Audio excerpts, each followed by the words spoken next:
Hi, good evening. It's January 13th, 2025. And I would like to call the special meeting of the Groton Board of Education to order. On the agenda tonight, or in attendance is Dean Antipas, Ian Thomas, Jen White, Andrea Ackerman, Dr. Andrea Ackerman, and myself, Adrian Johnson, and Jay Whitelife is online, and I believe that Mike and Matthew will be here shortly.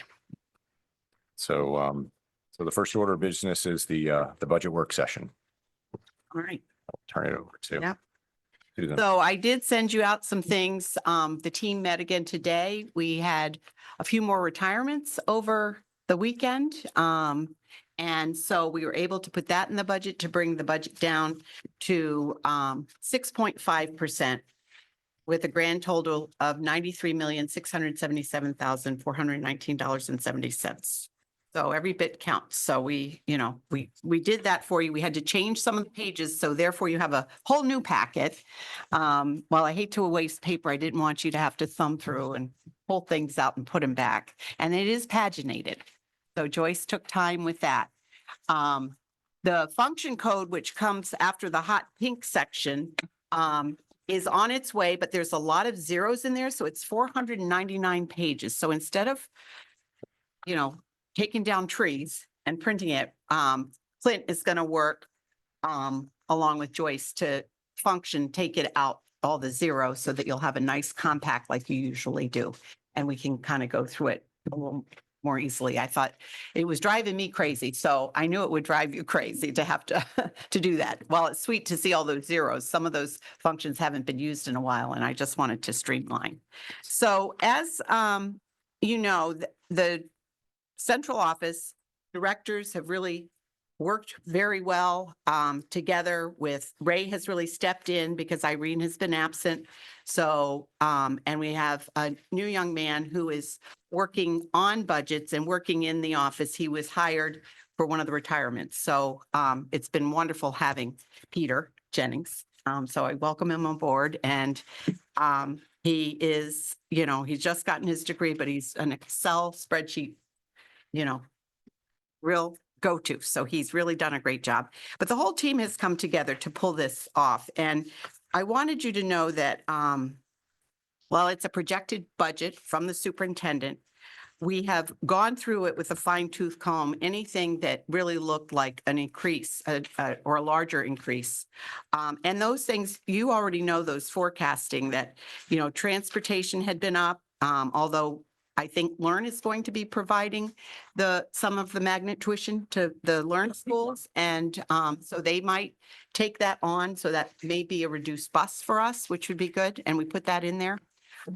Utilities, and Ray has done a wonderful job going to the utility companies and streamlining. And so even for this year's budget, it looks like he might have found a $40,000 decrease for electricity. So he's going to be sharing that with the town, what he came up with.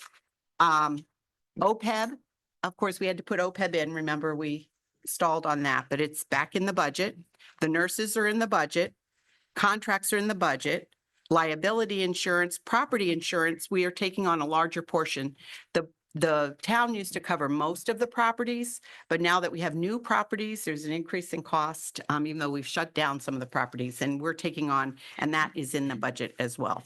So all of those things that have increased amount to about $5 million. So most of the increases in this budget are all around those challenges that we've seen and the increased costs and obligations that we have. So, we did this with careful scrutiny, but now it's our turn to work together as the board and the superintendent and the directors to really fine tune this and look at it carefully together. And so, anything that you need answered so you can fully understand it, we will answer. We do have frequently asked questions, and I'm getting ready to publish those so that you see what we have so far. And if you have additional questions that aren't on the list, we can do that. In addition, the board had asked the principals to give them the wish list. And They have, we've put it on a Google Doc, but Anne Marie and I are planning on meeting with the principals. Actually, we have a principals meeting tomorrow to talk to them about the priorities in those wish lists, because the wish list came in at over $2 million addition. So they did what you asked. They put in what they, what they thought were their needs and wants. And so we'll have to take a look at that. It's a separate document. And we'll be working together in the next 6 weeks on this, couple days a week at least. And I know we'll go through it very carefully. And after having an ad hoc committee that has given us some suggestions on how to do it, I'll look to you for your guidance as we roll this out. So let's see. I think I kind of shared the big picture. So I know Clint's going to help me get through some of the pages. So you'll notice that we have the table of contents like last year with our color coding. And we can, which starts with the mission and goals, the budget overview and highlights. We have some bar graphs and charts to take a look at. We also worked on revenue. So we'll talk about the revenue side, which the revenue is up, and which really lifts the burden of the taxpayer. So I'm excited to share with you that pace. And I had a meeting with John Bird. I sent it out and his team, and I sent you out an email today describing that just as a getting ready for the budget. He hadn't seen the budget at the meeting, but we just talked through some of the items to make sure, we had everything communicated between us. And then there's some budget history and the expenditures per pupil. That will come out in March, mid-March from the State Department. So while we have an estimated number in there, we won't have actuals until mid-March from what we understand. And then under the red tab, we have the budget summary and the summary by object code. The function codes, which are actually it's pink, I guess, not red, pink, hot pink is the level of detail that you're used to looking at and going through together on. It's all broken down, elementary, secondary, and all of special ed and all the different level budgets. And then we have estimated and actual enrollment, which we actually did look at a little bit last time we met. And FTEs of staff are included in the green tab. So that takes you through the nuts and bolts of the budget. Now, like last year, we did take the time to give you pages, and as much for the board as for the community, so they understand who's here in central office. We look at the staffing, we give them an overview, a narrative of what goes on at the central office. And, all the different departments. In special education, we also give an overview. And I know that Denise has spoken to you. And last year, there were some new members of the board, so we took a little more time on that. But I understand that you all really understand that now, but it is here. So if you have any questions about these pages and the staffing, but it's broken out by department and then by each of the schools. So you can see the certified staff. It's just another way to look at it. And it's got, did you know, Mitch received a best high school ranking in U.S. News and World Report. So it's got some highlights too. Some board members had said, can you give us some of the highlights that have happened? And I thought that was a good idea. So those you can take your time looking over. If you do want to, do a deeper dive on that, we can go back to it. And we will be doing it through both object code and through function code as well. So. Does anyone have any questions kind of on the intro?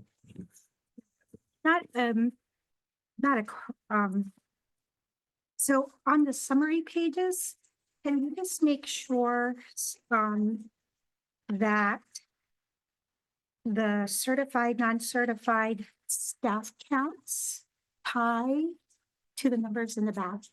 And I know some of it could be allocations, and I'm okay if the sheets are higher, but there's some situations where the sheets are lower. So So this was reviewed by Lori Lapine, our HR director. okay, So she made sure that these numbers were accurate. okay, so if these numbers are accurate. Yep. The numbers in the back are slightly off then, Numbers in the back.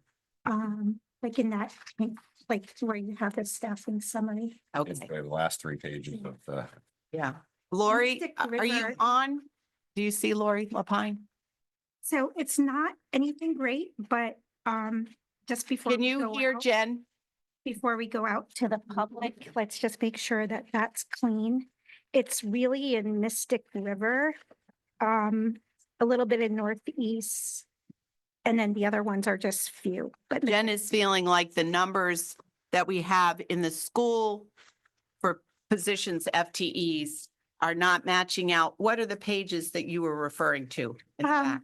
the staff FTEs Okay, the under staff green FTEs tab. we have under the green tab. Mhm. So I know you had reviewed that pretty carefully. Compared to the school's sheets, is that what you're referring to, Jen? Yeah. Yeah. So there is one main difference with that is what's not included is grant funded paraprofessionals. So there Oh. is a difference with that item. We can certainly take some time to add those if you'd like. And but we in have order some to other kinda- grant positions too, don't we? We did add the certified ones in for the most part, but we'd be happy to reconcile those if that's something that you'd like to see. Maybe like, And social workers under Title I? Social workers we added to the school sheets, yes. so like I said, the summary sheets look great. So maybe you just put a footnote in the green section, Mhm. includes or Operation, yeah, or not something. grant funded positions, maybe. We'll look at it again. Yep, just Okay. make sure. Yeah, Before you go I out to the appreciate that. public. I appreciate that. Yep, thank you. Thank You're you. welcome. Anybody else have questions as we get started? Mike, were you here when I told you about some of those obligations and the challenges that we were facing, which included increases with transportation? Transportation, though, we worked out a little bit with the Learn taking on some of the transportation, in the grant. Utilities, OPEB, nurses, liability and property insurance that we're obliged to do for the town, more of that. And of course, contracts, and all of that adds up to about $5 million of the increases in this budget. Okay. So, yeah. So just wanted to make sure. I've got a couple of questions. So, I feel like I remember hearing this last year as well, about us taking more of the property insurance from the town. What's typical in Connecticut? Is it typical that the district would cover property insurance, or does it vary from town to town? I'm not sure. It might vary from town to town, like most of the towns around. The town has provided the funding for the nurses, Mhm. and, but I don't know about the insurances. There is a group called CASBO that we can reach out to, which is the, business directors group of school Yeah. business directors. And so I can find out if, who usually takes that on. I do know that they've had increased insurance on properties because our new properties are worth more, and so that, Yeah, and it's been a gradual release, so it didn't hit us all at once. He's added on each year to get to yeah. the percent. The properties are town properties, right? Mhm. So, I'm just curious Yeah. to see what's typical in the state. And then, the other thing, you said we've got a few more retirements. Presumably if there are savings and we're not filling positions, do you know what those are? At this point, there has not been a reduction. Lori, am I right about that? Of any of the FTEs? As a matter of fact, I think we need one more special educator because we're looking at our caseloads very carefully, and our special educators have pretty large caseloads and pretty high demand and, challenges. So, Yeah, that's Do right. you Can I jump remember? in? Yeah.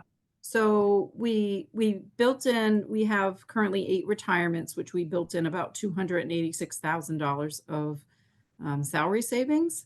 So that is included.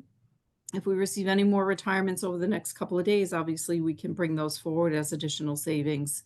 So we've already kind of included those, that we are monitoring two FTEs at the elementary level based on class size and enrollment. But we need to get a little further along before we can determine if those are actual reductions or not. And as Susan said, we already identified one special education need. So we're monitoring that as well. So we currently don't have FTE reductions on the certified side, other than we're monitoring two elementary and then one additional special education need right now. But we did take the savings for the anticipated retirements we have to date. All right. And do we know where those retirements are? Yes, we have several at the elementary, 3 at the high school, and 1 in speech and language pathology. At the elementary level, I should clarify. All right. Yeah, if we could. Ray just chimed in. I think he's online. He said that schools normally do foot the bill for their liability insurance. All right. So, but we can ask Casbo what the ratio is or what, but All right. we've put it all in there, you know, any of I our will men- obligations are in there. Yeah, I will mention historically, I think on the liability insurance, I don't know the exact numbers, but I think it was more split kind of 50-50. But historically with liability insurance, health insurance and things like that, the ratio has been more probably 60% to 2/3 in general. So I know that's kind of, a direction they were moving in on liability insurance, is to have us over a 3-year period increase our contribution. Lori, I would agree. That's about the normal ratio, 60-40. All right. Thank you. Yeah. If we could just get some details on specifically what positions we're losing, if we're losing them for retirement. I would appreciate that. And then recognize Dean. Thanks. As I'm thinking about this now, as we move forward with this, I think it'll be important for the public to understand what has been transferred to our budget. Mhm. There should be in primary colors. Use basic crayons to make it clear to everybody. This used to be in the so-called town's budget. It is now going to be, and I would include the nurses in that category. That still pricks me. So that we can at least account for some of the increase in our proposed budget by saying, look, it was an expense that was being paid for before. Mhm. We weren't paying for it in our budget. Now we are. Hence, it looks like an increase in the Board of Ed budget, but it's money that was being spent before, something like that. So it's properly categorized. I know it'll look like blame shifting, but I just want it to be very clear. Yeah. So no net difference for the taxpayer. Something like that. It's more or Right, less. right. I mean, the nurses especially, and the insurance, and I'll make a little comment.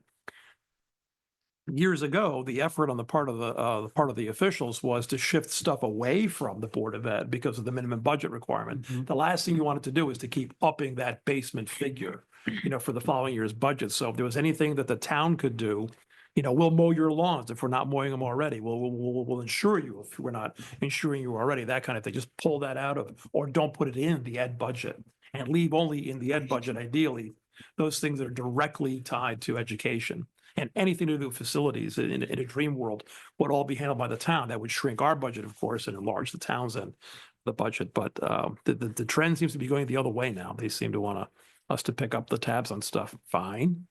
Let's make sure that we identify these things. Thanks.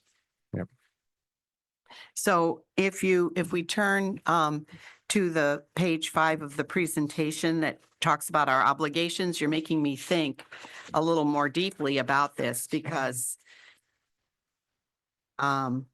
this could also help us to represent that, what you're talking about, Dean. We don't have the salaries, but of course, salaries and benefits are a big part of our financial obligation. I do have the property costs, increase in property costs in there, transportation. DOD supplements, another area where that used to get covered by DOD supplemental grant. And we just don't know how that's going to come in. We were warned last year that we didn't have the numbers that you typically need of military dependent children. That gives us that bump of usually $500,000 a year or more. But sometimes the way impact aid rolls in, you might get 2 or 3, like last year, we got 2 or 3 years worth of receipts of impact aid money. Just because of COVID and they were trying to catch up. And so that's why we had that large amount, over $6 million of impact aid money, because it was for several years in a row. But you typically get it coming through. So I'll probably get still continued from FY24 this year. It'll be received by the town. So just to let you know that. I do have contract and wage information. It is down here. It's just at the bottom. I'm used to seeing it at the top. Okay, so moving right along. Most of the enrollment data you've seen, and Lori talked us through, we've seen the budget history. If you go to the FY 26 budget, you'll see I have 25 just because I thought for your interest to see it laid out and how it was chunked last year. But then if we go to the page on, I have a question on the enrollment data at this Sure. point. sure, you want to go Um, back to that? Yes, please. Okay, which slide? It's like 4 slides ago, I think. What number the slide doesn't be numbered on? 6. page One 6. more. Yeah. So if you look at the FY 26 projected versus FY 25, most of the numbers just are advanced, right? Like the 272 for kindergarten goes now into our 26 projected. It's Mhm. 272. And so it just follows along like that. There's a big difference in the kindergarten numbers, that 364, that I would have thought would have just taken that pre-K, TK 235 and brought that in. It's quite large. It's 130 some, maybe almost 130 students, which would require like 3 or 4 more kindergarten classes. So they're going to switch the way we're going to take care of that. We knew that the age for kindergarten changed, remember? So we Yeah. put those children, they all had an opportunity to either write the waiver and get into kindergarten this year, or they could be part of our transition K program, or some of them might even be in pre-K, the half-day program. So those children are all now eligible to do the kindergarten next year. So they are that's why you'll see an increase. This year, the kindergarten classes were smaller.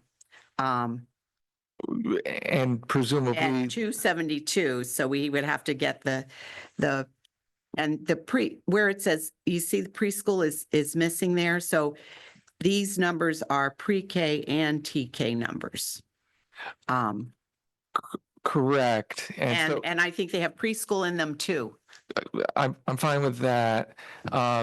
But then, so if you look at FY 24, we've got 191 in pre-K, TK, and then it jumps up for the reason you mentioned, I believe, to 235 for FY 2025.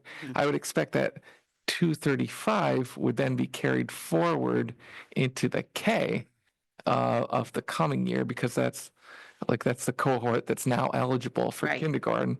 Yet the number is, what is it, like 129 above above the 235. So you go to 364.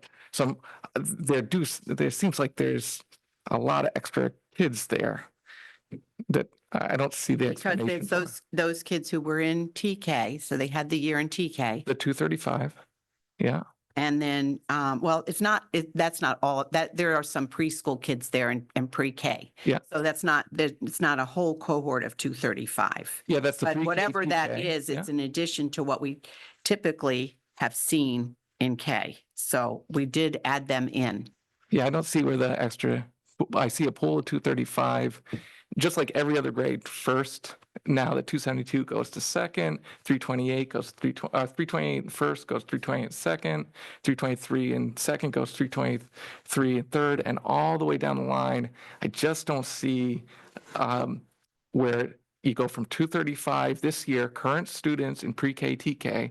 Those are the people that I would expect would go into kindergarten. But not all of next them. year. Some are 3-year-olds in preschool special ed programs.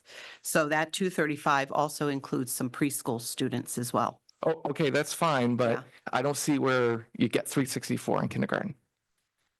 That's a, like, So Point. really look into that because it doesn't make sense to me, and I don't think it'll make sense to most. Denise, do you want to chime in? Yes, thank you. So I think it's helpful if you think about the fact that we did not have a kindergarten enrollment this year that represented students with birthdays out of all 12 months of the year.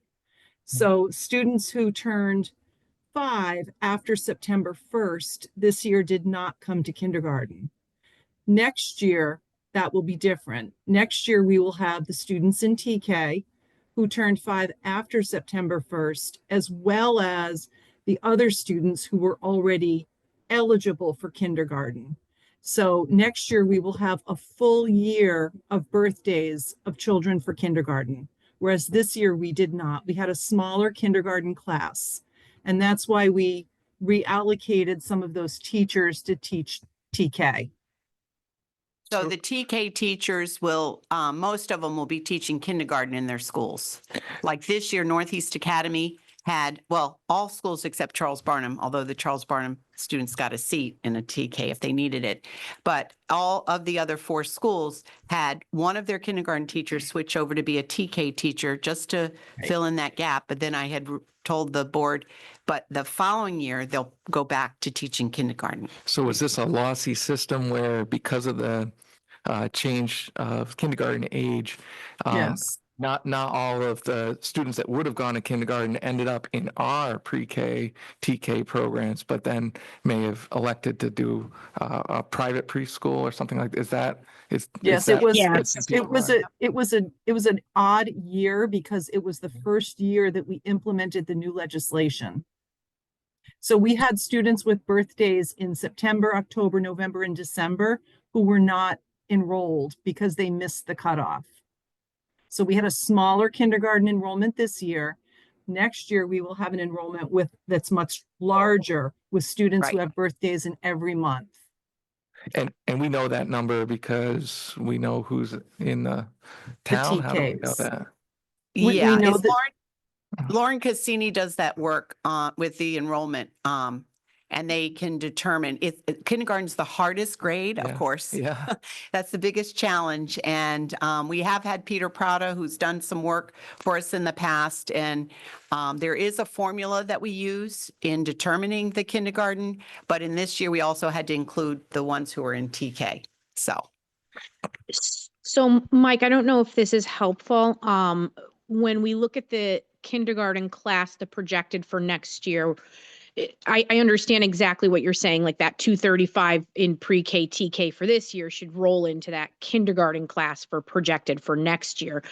But what we need to keep in mind is in every year, we have students that are not necessarily in our pre-K, population. There are other pre-K programs in the area that other children do go to. So what we look at is more of like an enrollment trend for kindergarten.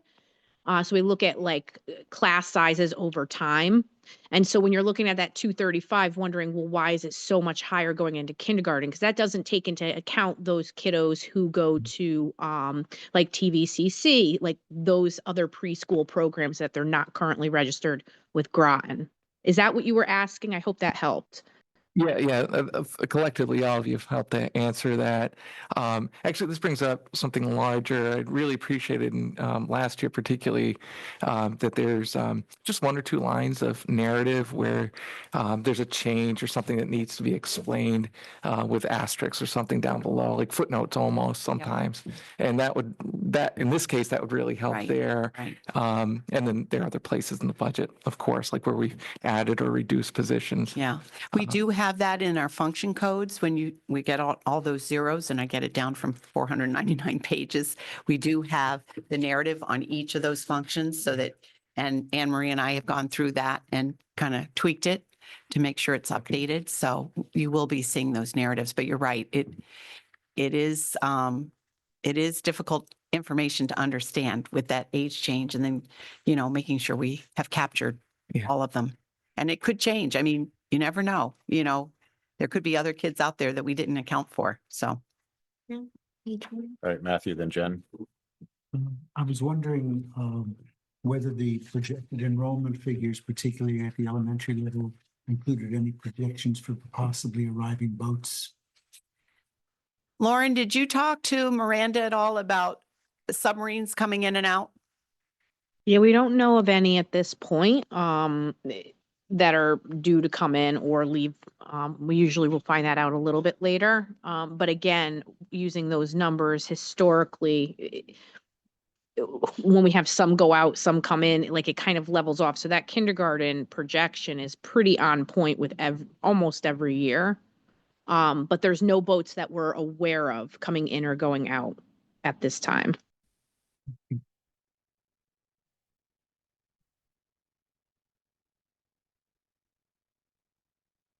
Jen?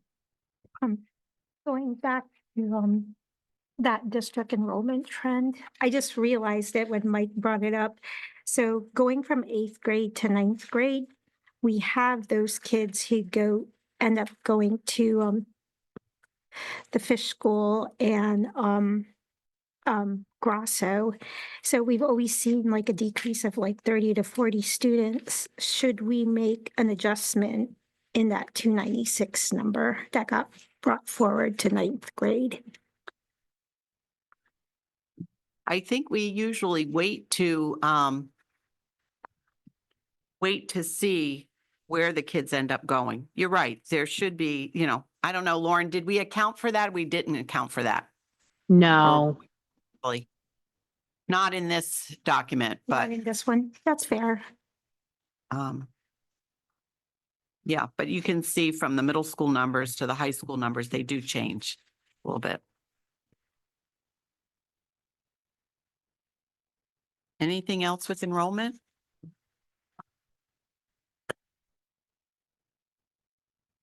So I wanted to get you to the good part. And it will start, instead of the categories, why don't we start with the actual page with numbers and then we can go back to the picture. FY26 proposed. Page number on this is 15, Yep. page, which cover? Oh, it's 15. 15. Yeah. So in looking at our salaries and wages, those are the obligations by contract, which the board has negotiated with our different unions. And we also have, minimum wage requirements that have gone up and we have to kind of stay ahead of that as well. So it was, knowing what those contracts were and knowing what the steps are too, because teachers have the steps that also bumps it up in addition. And certainly when they get their master's degree, and degrees, that sometimes will also increase that does increase their salary. So that 5.3 number was kind of what we had predicted going into it, but we used all the actual salaries to determine that, of course. And that's a steady cohort? Steady state cohort? A steady, The number's the same for the cohort of employees? well, you'll see later on where that breaks down. That's just all of them together. So you'll see how that breaks apart. And then employee benefits. Lori, did you want to talk? I know you've been in good communication with the town and looking at projections of our benefits and trying to estimate and be realistic about what we're going to be responsible for. So would you like to speak to that? Sure. So what we took into account with the employee benefits line was the estimated increase. It's still a projection at this point because we won't have the actual renewal until after the budget is likely finalized for the board. But we did have to add back in $1 million for the OPEB obligation. If you recall, last year, we didn't make that obligation. We would have used all of our reserves last year to do that. So this year we would have to account for that OPEB obligation. But it's still coming in at 6.8%. where I knew that some of the health insurance was about 1 million or more itself, right? Or was that Right, OPEB? the OPEB is about 1 million. We're hoping for a little bit better plan year this year. Certainly, we're monitoring the trends. It's certainly not as high as last year at this point as far as large claims. So we'll continue to monitor that. But, certainly indications right now are indicating that things are leveling off a bit on the health plan. And then, of course, your purchase services is up 19%. Property services is up 16%. Transportation, this is kind of interesting, but this is the first time we've just seen a 1.1% in this area.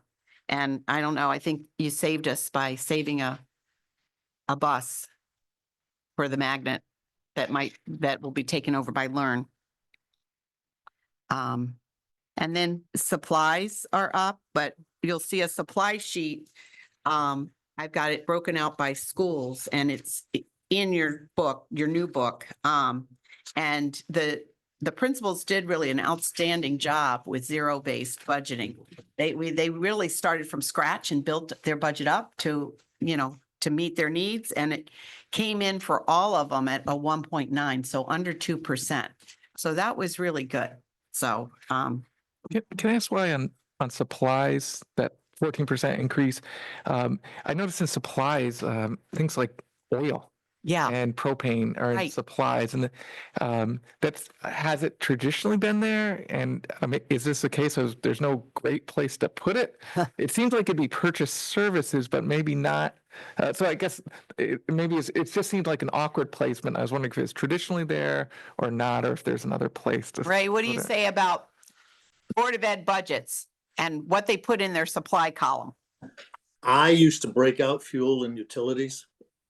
I used to break it out separately because supplies, it's something you would handle on like custodial supplies, paper, Yeah. ink cartridges, things like that. But in terms of fuel, I would pull that out and separate it. But again, I'm not quite sure why Groton does it this way, but Yeah, it's something we've always done. right. But as an FYI, heating oil and diesel, we've got a proposal coming in that's going to save the district about, if I remember correctly, around $40,000. So we have a reduction in our heating oil and our diesel. So that's some welcome news there. Electricity, I wouldn't guarantee anything on electricity right now. Yeah. Oh, yeah. I might have fouled up and said electricity, but I guess we can look into that too, just to see. We could, I mean, it's something that can be done to separate it out. It's pretty simple. You take a couple of object codes, we just pull them out and leave the supplies the way they separate the supplies out. But I think that for the public, we can just absolutely highlight that that's in there Yeah. too. Yes, Yeah. yeah, we can put a footnote there. I'd actually be very supportive of breaking it up because just that nature, the projected nature of utilities and everyone understands that. Whereas as you say, the principals do a great job at like understanding what they need for supplies, as do other departments. That's really, I mean, we can trim or add, but it's not a volatile number in that sense, but the others are. And so I think it'd just be a lot easier to explain, because my guess is a lot of that percent increase is due to the stuff we're all seeing at home. Yeah. And so rather than looking like, oh my goodness, they're going to be buying a lot more textbooks, which in fact they're not. It's down. So that's my suggestion, actually supporting Ray's. Okay. All right, Dean. Yeah, be prepared whenever you do a rearranging of the scheme, you're clarifying, but you're also adding a point of confusion. Because people are going to be doing the year-to-year comparisons and saying, hey, the numbers Yeah, don't that's true. match up. You're going to have to identify this. It's like when they renumber exits. For a while, we're going to have to do that.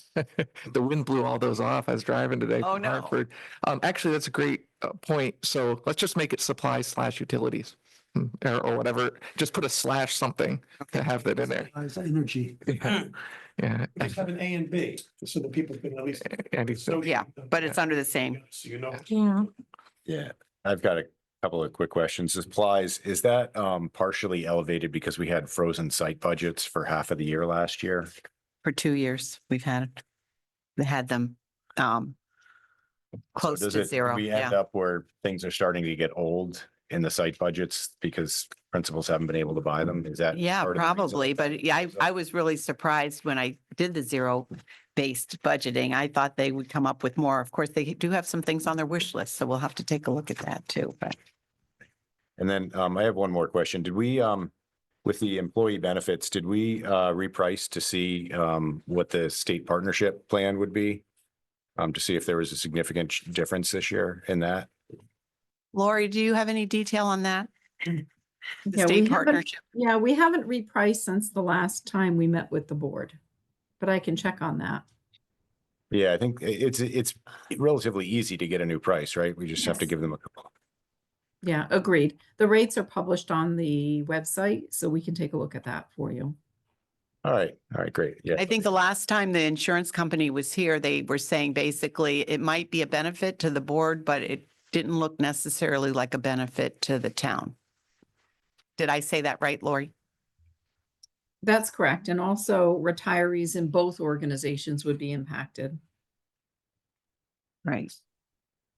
Yeah, it'd be interesting to know what that impact is. But Mhm. also if there is, just because we're in a new year, we're looking at a 6.8% increase. It'd be interesting to see if maybe the town, because I believe the town could switch over too. So maybe it would be a savings this year.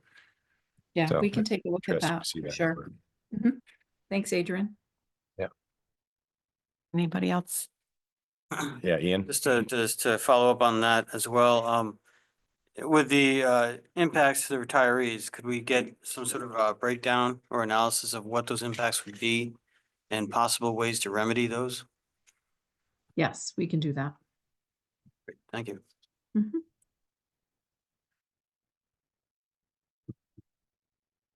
I'm just writing this down. Under equipment, it's a whopping 653%, but you see that this year's budget posted $74,000 total in equipment.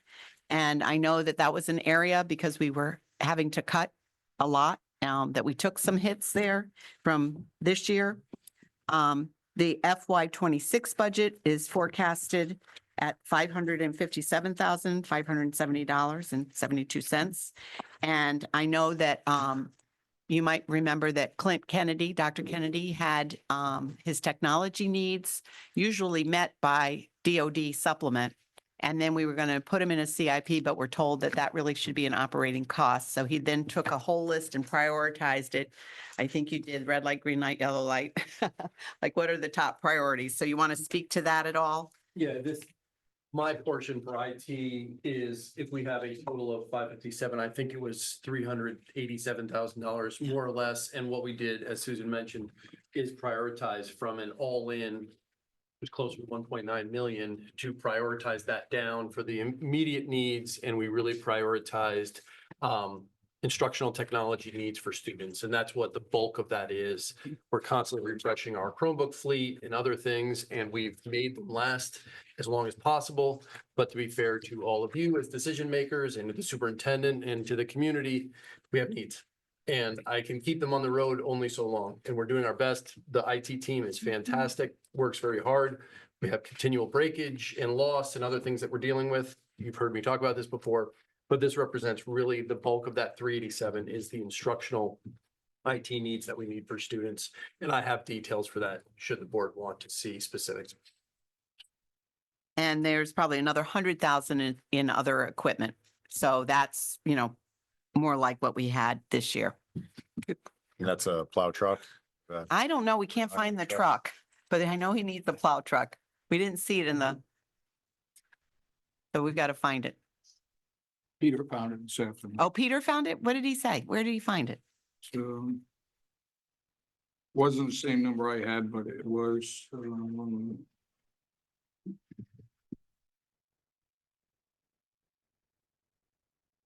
Replacement equipment, Oh, replacement equipment, yeah.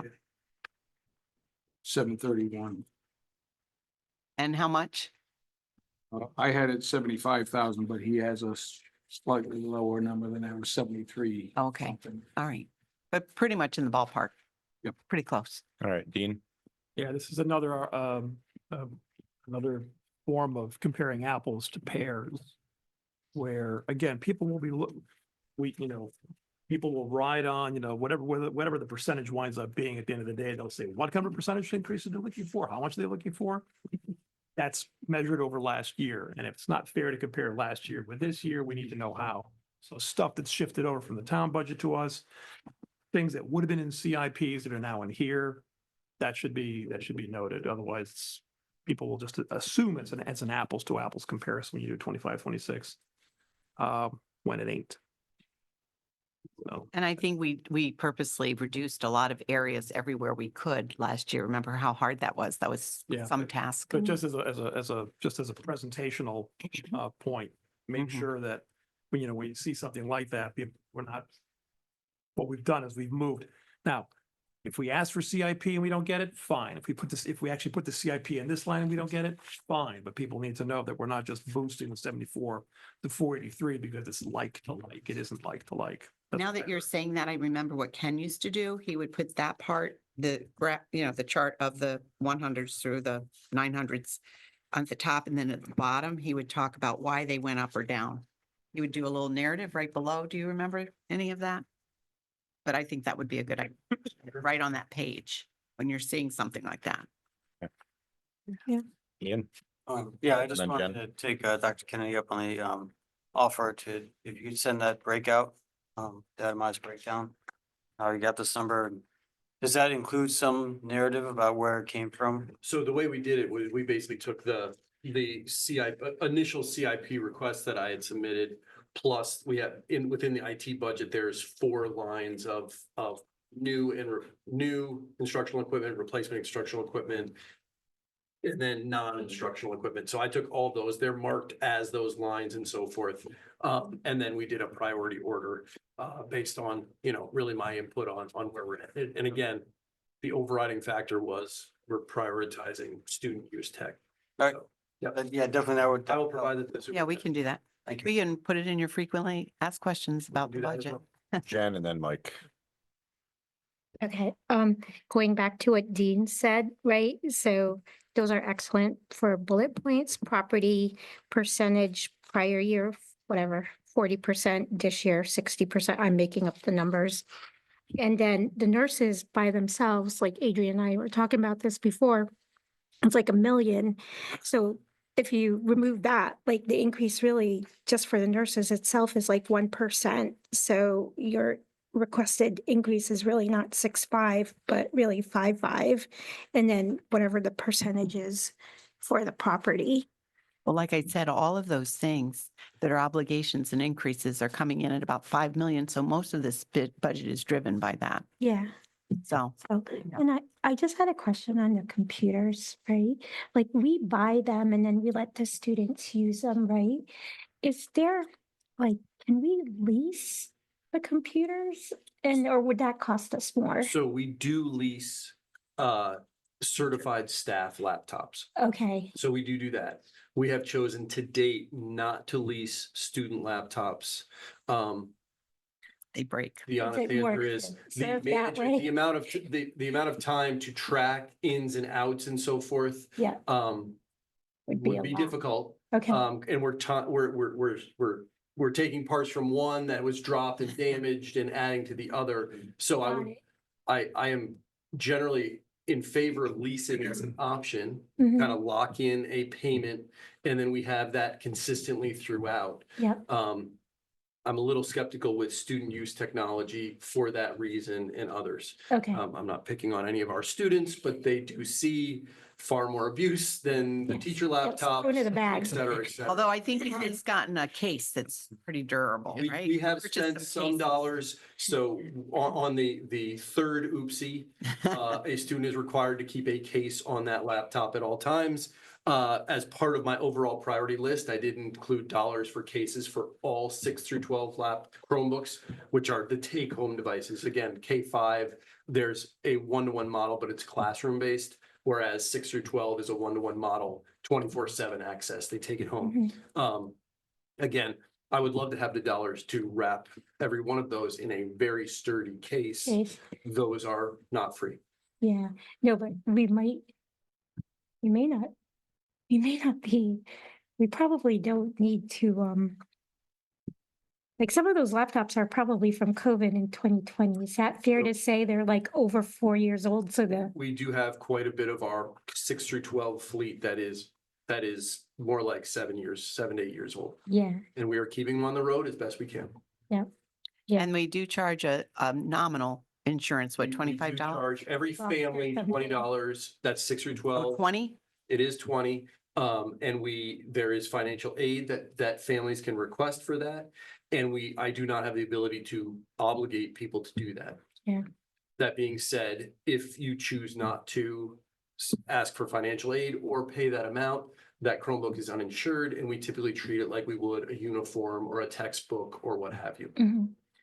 But we also understand that, not everybody has the ability to pay multiple times.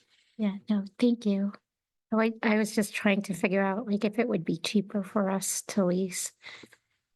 Thanks. If you There- want to go back to our picture too, we can Oh, showcase that. How much is a Chromebook?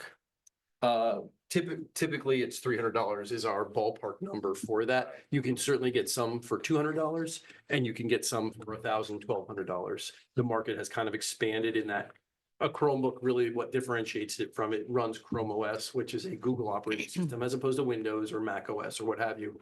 But that $300 is a sweet spot. A lot of the manufacturers have specifically kind of school-based Chromebooks that fit in that sweet spot.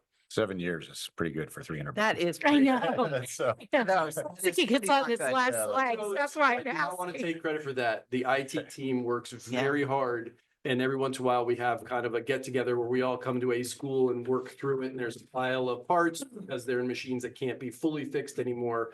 So kudos to them. They do a very good job of trying to keep them on the road, thank you but for it's a that. challenge. Okay, Like, thanks. I've got thoughts on Chromebook, but I'll save that for another time. So I thought in last year's budget, we weren't able to use the DoD supplemental for the computers, but maybe I'm just misremembering that. So all of the requests that I made for instructional technology, both repair and new, were eliminated from the budget, save a very small amount. Gotcha. So they I think it was not only $1,000. they not only weren't covered, you didn't get there was no funds provided. That is correct. But we had to- I think the line was about $9,900, Got but for across all needs, not just Chromebooks, but we have multiple other technologies. So then that reality hit last year, and now we have at least 2 years, a year of deferred needs, and then And at if least. If I didn't Yeah. make you all aware of this, I Yeah. would not be doing my job. That's my personal view. Got it. Let me think. With Dean's general point about like being able to explain this, several slides ago, and you don't need to go back. You've got the financial obligations of voice like this with the blue and the gray explanations. This has most of what you're talking about, and maybe this comes right next to. Yeah, maybe it actually highlights what those increases are. Yeah, and you might even be able to ultimately enumerate this with the dollar values or percents. Yep. And I think nurses was missing in this one. It may be there, but I couldn't Yeah. find it immediately. But this is an essential page. Yeah. Along with that, though, at this level, it would be great just in whatever form the narrative takes, right about here. Yeah. Say, we are adding this many positions or subtracting something like that. Because I think there are less custodial positions, maybe I couldn't tell for sure. Sam and I were talking about that. He didn't replace one maintenance person who retired. And then I think a couple custodians too. And then, of course, we had several part-time custodians because of the ARP ESSER funds. So it really does seem like we've lost some of those. Yeah. And so just highlighting at this stage, because oftentimes people get to this. Right. And then stop. And this is where the We big should issues really come explain in. it so they understand it. And I don't know if I'm jumping ahead, but I do have an existential question about the contingency, but I can wait if we're still on the other. So we've never done a contingency. That's my That was question. Irene's idea. Can we? And I'm trying to remember, for one thing, remember the vacation buybacks that are in our contract? You know, if you don't use all your vacation days, you can buy them back at the end of the year, some of them. Well, that's contingency. Some people might have vacation days left over and some people might not. So that's a number that can really vary.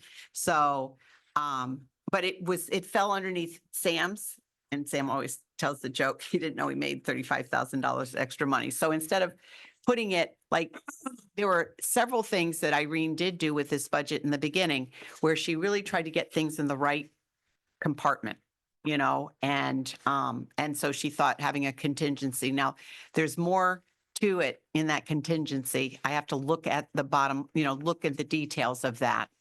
Lori, do you remember what else was in contingency? Yeah, I believe she included vacation payouts on termination and some of those other additional items that can be somewhat unplanned for. Maybe Right. property. Oh, I think costs, there too? was some maintenance, like we Yeah. talked about, that last year was also the year of lots of property damage, Yeah. and Correct. there's not a whole lot in there. It's 102,000, but there's Right. something in there, I think, in case. I just Right. I think it's a great idea. In a sense, it feels like unassigned funds, and I know the town has contingency, and I know that gets voted in separately. I just want to have you all double check to make sure a school system can do that, and then have it. I think the rationale comes through ultimately, but it is a new It practice. is a new practice. It seems Yeah. wise to me. Right. Just want to make sure we can do it. Right. Yeah. And I think that's why they've tried to keep the amount of the contingency very low, based on, very defined needs, so that Yeah. it doesn't come in as a large number that people, certainly raise question to what is included in there. Yeah, it's about 1%, right? So. Yes. Did Yeah. you have some information, Sam? Well, just to clarify on the $35,000, you may recall last year when we were at the town council, they were talking about a $35,000 raise for me that was in the budget, but it was actually money that was set from some other, it was just placed in that same account where my salary was. So, We tried to clean that stuff up. yeah, they moved it back to where it belonged after the fact, so. I was surprised because I had a discussion with my wife when I got home, because this direct deposit doesn't really work for me because I don't get to see it, and I want to know why she spent $35,000 more and didn't tell me about it. Yeah, that was a tense meeting. Matthew and then Ian, right? Yeah. Susan, at the prior meeting, I had asked about property costs or property services, and somebody was going to get back to what that line consists of. So I think we're going to be going through and showing you what some of those areas are for the property. So it's just Costs. patient, okay. Well, and we'll get to that though, and you'll see the line items as well. Yeah. Just to build on what Mike was talking about, I looked back at the obligation sheet and yeah, I see health insurance, but I don't see where the idea of us covering the cost of nurses now is explicitly identified No, it's really not. as being a substantial change from Yeah. past practice. So I think that would be a good tab to add into this page. Also it says property costs, it says increases in property costs, but there's not an explicit explanation as to what that is, but that could be a great Yeah. opportunity to put in the shift of insurance, property insurance from the town to the Mhm. board in that bullet point. And the utilities, this would also be a great opportunity for us to highlight the unique term of pandemic recoupment fees. And the increase yeah. that they've put on us. That's coming from a private provider Right. of a public service. which, we talked about before, which, is of great concern, and that's a larger fish to fry, but it's something that we could definitely identify as a driver that's out of our control in the present paradigm. Got it. Thank Um, you for those suggestions. Sure. Oh, and the contingency thing. I'm glad to see this here in this budget, and I think it is, while it's new to this board, I don't know, I can't say for sure whether or not it's a common practice around the state or not, but I think it is, well within our parameters to do. It is, I think, wise to do, especially considering like what we've been through in the last couple of years. And now with the non-lapsing fund, we do have someplace, if somehow we do not use this contingency, it's of a certain amount that would not violate the principles of the non-lapsing fund. But chances are some of this contingency is going to get used, but if there's any spare change left over, we have a place to put it. Mhm. Thank you. So you want to go to our chart? So any school budget always kind of looks like, not that one, the page 14. We'll go back a page. So all school budgets, 3/4 of the budget or 2/3 of the budget are salary and benefits. So the majority of any school budget is going to be what you see in the blue area, which is our salaries and wages, and the red area, which is our employee benefits. You can see the green area is purchase services, property services, and those are two slim pieces of the pie. We have transportation, insurance, tuitions, and that is about 13.8%. And then equipment, dues and fees, for the tiniest little sliver, and I'm looking for the orange, supplies are the orange area. So you can see all school budgets are made up like this. But the good news that I'm going to share with you is some of the revenue that's coming in to support our budget so that we can see what's going on. And that is skip over that page. Clinton, we'll go back to where you were, which is page 16, revenue to support education. So, with DOD, impact aid through the Department of Education, we're projecting $6 million because that was close to what we had gotten, or it was actually less than what we got, but, from the year before. But those funds, really are to offset the taxpayer as well as provide for education. In this way, we know they're providing for education because they're in our budget. It does not include the special ed DOD funds or impact aid funds because those come directly to the schools by law. So we worked that out with John last year. We asked him in our meeting that we would do that again, and we said, and he said, absolutely. So he knows that that's by law, and there's already some funds that have come in. We're expecting about, Denise, what is your amount for the impact aid for children with severe disabilities you had put in for? I believe, I don't have the figure with me right now, but it's around 250,000. Right. So and I think that we've heard that part of that has been coming in. Ray is Yeah, keeping track Ray of said that. it's starting to trickle in. Yes. Right. So we just have to keep our eyes wide open and let them know that not only does it have to go in our budget, but the superintendent's responsible for making sure it goes underneath special ed cost. So I will do that by law. So, and then Medicaid, our teachers do a really good job, or our speech language pathologists and our OTPT in making sure that they are accounting for Medicaid. And that is actually part of their planning time that they have to do. So that money goes directly to the town, to support education. So the total federal funds that we have are about $6 million, 312,373, 6,312,373. On that one, it's it's nice to see that it's up quite a bit. Does that reflect just a better funding proportion by the federal government, or is it more, does it go along with more students, or is there just a calculation that we'll never parse? Well, I think that it was an anomaly last year that there were a couple years, like 3 years of catch up that they were making. But they tend to do that anyway, that they have funds, like we know that 4 million has typically come in. But in the past 10 years, I think I had told the board that actually the overage in impact aid was close to, in all the accounts above revenue was about 10 million.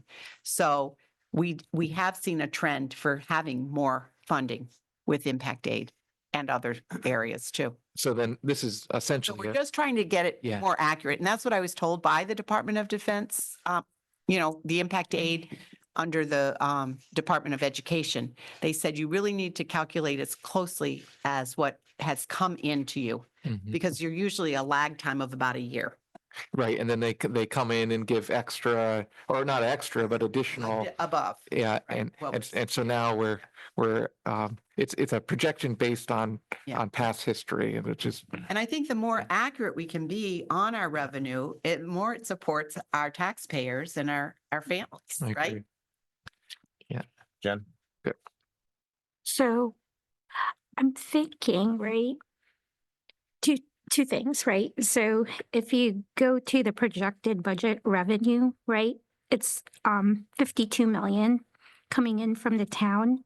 And last year it was 56. So roughly a decrease of 4 million. So your increase of 5, is it really the town's only going to support us 1 million?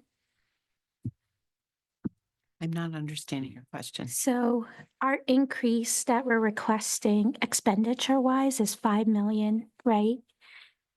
But we're contributing 4 million of revenue. So does that mean town is only funding us an increase of 1 million? No, Well, I'm just, it Not it really. is. Because, Ray, let me chime in on here. You see the federal grants at the bottom there, you've got $9 million that are spent on, that you have to spend on money that will not supplant your current budget. So take that right out of the equation. which we lines are show- you looking at, Ray? I'm looking at your Be- revenue be side specific. slide. Look at the bottom, you've got the EFS federal grants. The Mhm. E grant, these are the federal grants and the state grants. They yep, total, the 9, they total about $9 million. These Yes. grants cannot supplant your budget. But the way they work, we spend the money and then the town receives these grants to support the spend against the grants that we make. So basically it's a wash, but I still it's a should, wash. Okay, right. I still have to show this to offset so that the town knows, yes, we do have about a little over $9 million worth of grant money coming in to offset these expenditures against the grants. Okay? okay. Right. Yeah, no, thanks for that. Yeah. No, second, is it, so then, like what I was thinking doesn't make sense. I was thinking like we would have a bar chart rather than a pie chart to show year over year over year to show that the budget that the town's providing, will decrease from last year to this year, but that's not going to impact anything because you said it's just a wash. Right, that, yeah, I wouldn't do that. it won't be to the payers though, Oh, it'll be because good for the taxpayers. they in past years they've what's happened is they've raised the mill rate based on these numbers set, and then the extra money comes in afterwards, and it's not like they lower the mill rate. So it will be a help. It'll Oh, be it a bit- will? Yeah. So then maybe we should show it as a bar Can I- chart. Let me just ask Ray a question really quick. That it says down at the bottom, all grant revenue, 41, 530, 996. To me, it looks like that the grants might be counted twice. Because it's 7,850 and then 1.2 million equals 9,050,000. Are they added twice to get from that, to get that 41? No, because you've got 26, 168 and 9 is 35. plus the 63 is your 41,530. Plus the what? I'm sorry. The 6,000,003 on the impact date up at the top, Oh, the is that- total federal impact. Total- Oh, that's up total top. federal, All right. Right? So Yeah. total And then federal, you have the total state, EFS grants. Yeah, All right, yeah, that, I missed that. Yeah. That 6.3 was Right. coming down. All What, right. I helped put this chart together. What I've had to do in other lives was show all total revenue coming into the town or the board. And that's what this does. This is revenue that even though we have to spend it and can't use it, for example, the federal grants toward the bottom or the state grants, we still should show it because the town they're footing the bill until they get reimbursed, until we do the drawdown. So it's still revenue coming in to offset that expenditure. Okay, so that's why it's a little different this year. But I've been trained in my infinite wisdom here to display all revenue that we could possibly get. And that's what we try to do here. I just suggest bolding those three numbers or setting them apart somehow so that you know it adds Know up how to they that. add up, right? That's a good suggestion. That's a of- quick, whoops. Yeah, that's a quick Yeah. fix. Or Yep. maybe add like a line number or something. I Mhm. could find, Left justify. or bold. To show the formula at the end, it's like a line,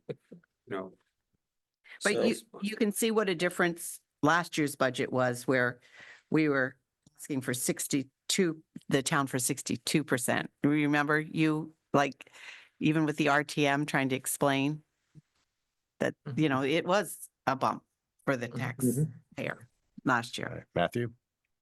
Well, my knowledge of finance being what it is, it's more likely that the anomaly I see is mainly a figment of my imagination, but I'll ask you, Ray, anyway. The projected budget for this year, the bottom line, including everything, is 52 million plus a little bit. And yet in 23-24, it was 50 million. So does that suggest that even though our costs have gone up 6.5 or whatever the percentage is of costs up, the cost to the taxpayers is dropping by approximately $1.5 million? No, because you never captured your federal and state grants. You've always had $8 to $9 million in federal grants. Plus, you've also had, and there's certain revenues that are not added in the past. Now, it may take a while. I could probably go back and take a look at a few of the year-end filings. But I could compare apples with apples and redo some of this.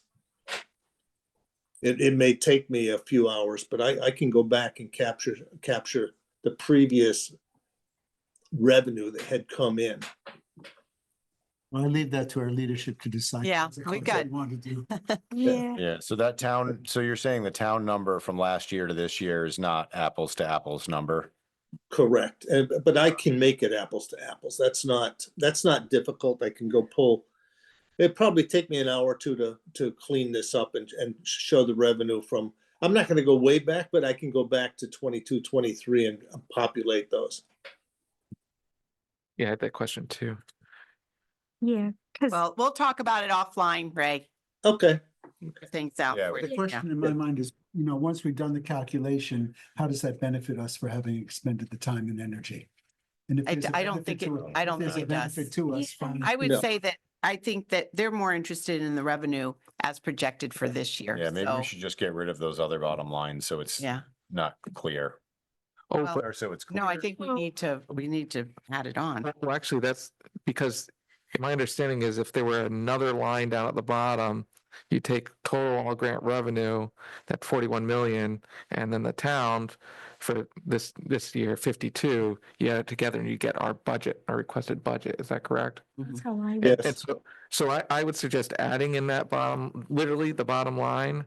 And then I would love to see at least 24, 25 populated. And I know what EFS stands for. Maybe someone said it, but I can't remember.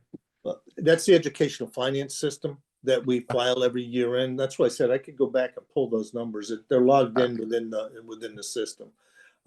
This year's will be filed hopefully by this Friday, depending on how much time I have. I need to finish them off because we are That's a still in. big part of his job, though. And that, Yeah. and he's been helping out with the audit as well for 24. And I think there's just a couple leftover things outstanding on our side that Yep. we've just recently been asked for. As someone on RTM for years, this is a wonderful, wonderful chart. I like it too. Yeah. I, Thank It you. is a good chart. Thank you, Ray. We really Cool. appreciate I can't hang Or- on too much longer. it. Okay, I have a class to teach tonight, so, sorry. okay. That's all right. but before you go, Ray, you know how you have actuals 22, 23? Why aren't you using actuals for 23, 24? It's just a header mistake. That's all. It should be called actual budget forecast or actual numbers, whatever you want to call it. But it's the actual budget, the actual forecasted revenue. It's actual revenue. Those are the real numbers that are in there. Yeah, so for 23, 24, those are actuals? Yes. Okay. Yeah. So that's, And 24, 25 is waiting for the audit to be completed. Waiting for the audit to be completed, but in looking at them, most of those are real numbers that you see in there.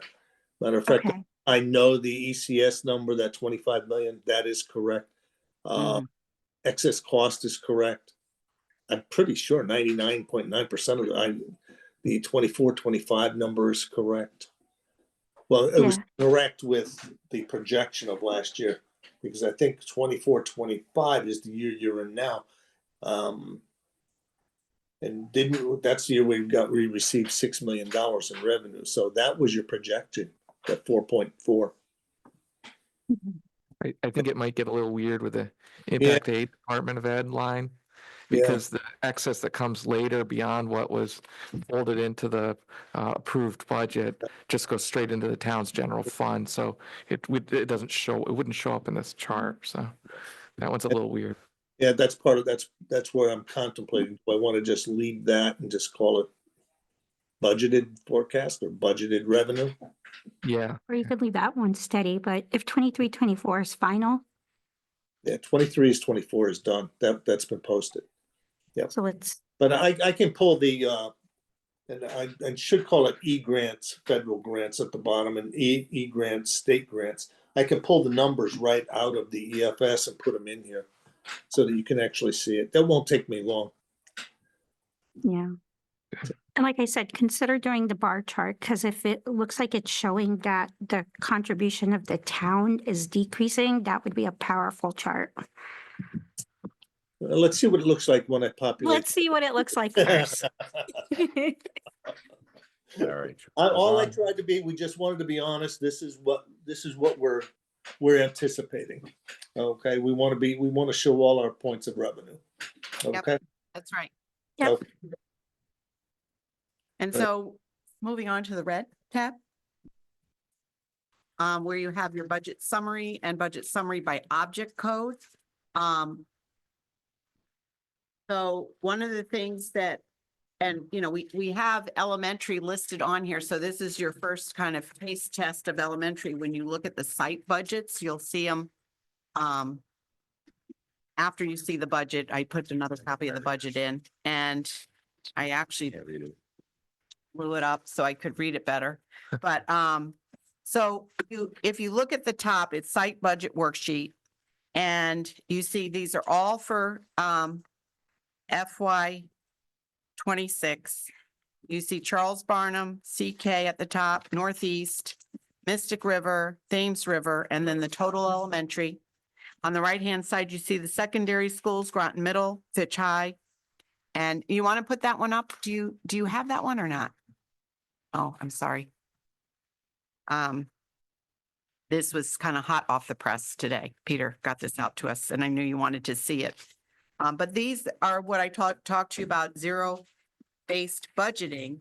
And under each of the categories, you can see we didn't put the salaries under theirs. We really started with the purchase services and the property services. In property services, there's, well, we'll start with purchase services. There's instructional services, This is like our professional learning, instructional improvement services. You have your professional services too, so with consultants and that kind of thing. And then with property services, you've got equipment repairs, other property services. Lori, did you want to chime in with some of those areas? I know that, while these are from the school base, we also use these codes for district base. And I know Anne Marie had put together a list for central office for us to look at those same categories or the purchase services. I feel like I've got 2 pages that say the same thing, Yeah. but with different numbers. Can't figure that out. 26, 25. Oh, yeah.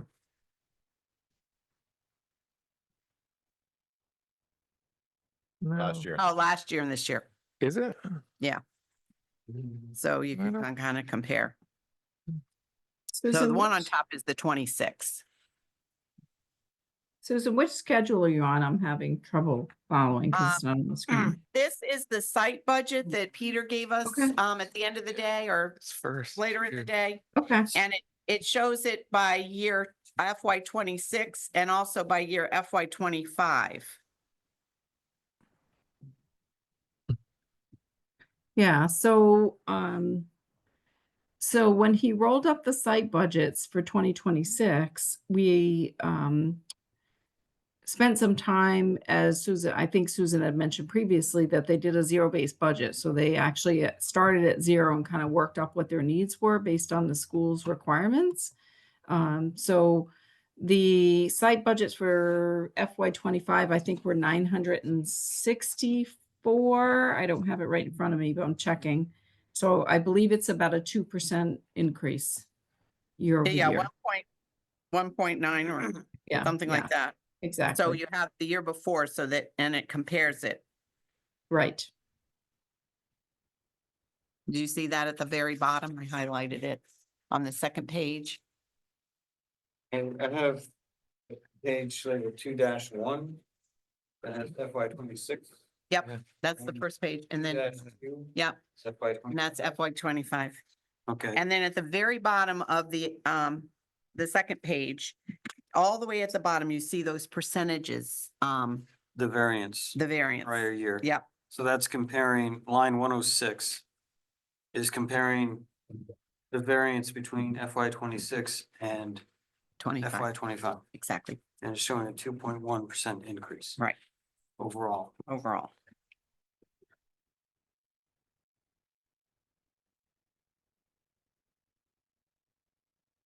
Does all this go into supplies or some of it's purchase services maybe?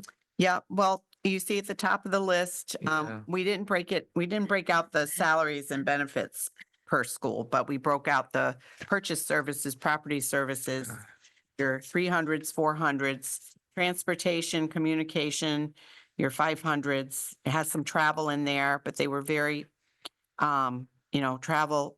We've not been traveling many places for conferences or anything unless it's coming through grants mostly. So there is some travel for some central office, maintenance, custodian, people who go to multiple buildings, the tech, by their contract, they do get reimbursed for, going from school to school. So, that's built in there too. Interesting, you also have entry fees for athletics. You've got the transportation for field trips, admission fees. And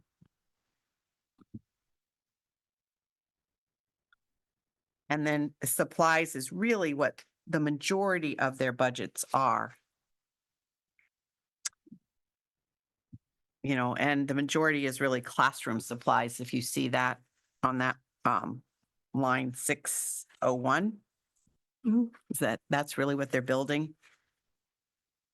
And then you see other kinds of, broken out, everything from music to kindergarten to science, pupil tests.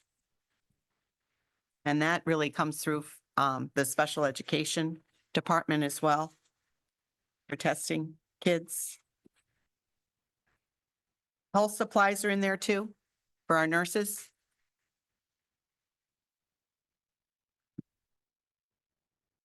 And then some textbook workbooks. I mean, last year, the board really did a great contribution to get Wit and Wisdom going.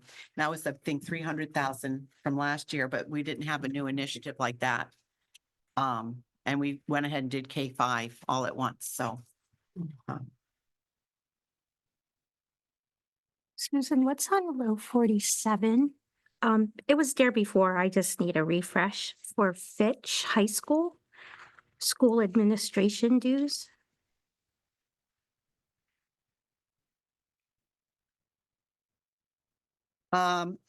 Those are really school dues, so there's everything from IB dues for the MYP and the diploma program and other things too. I think we'll have to look at it when we do the function code so we can see all Okay. that there is in there.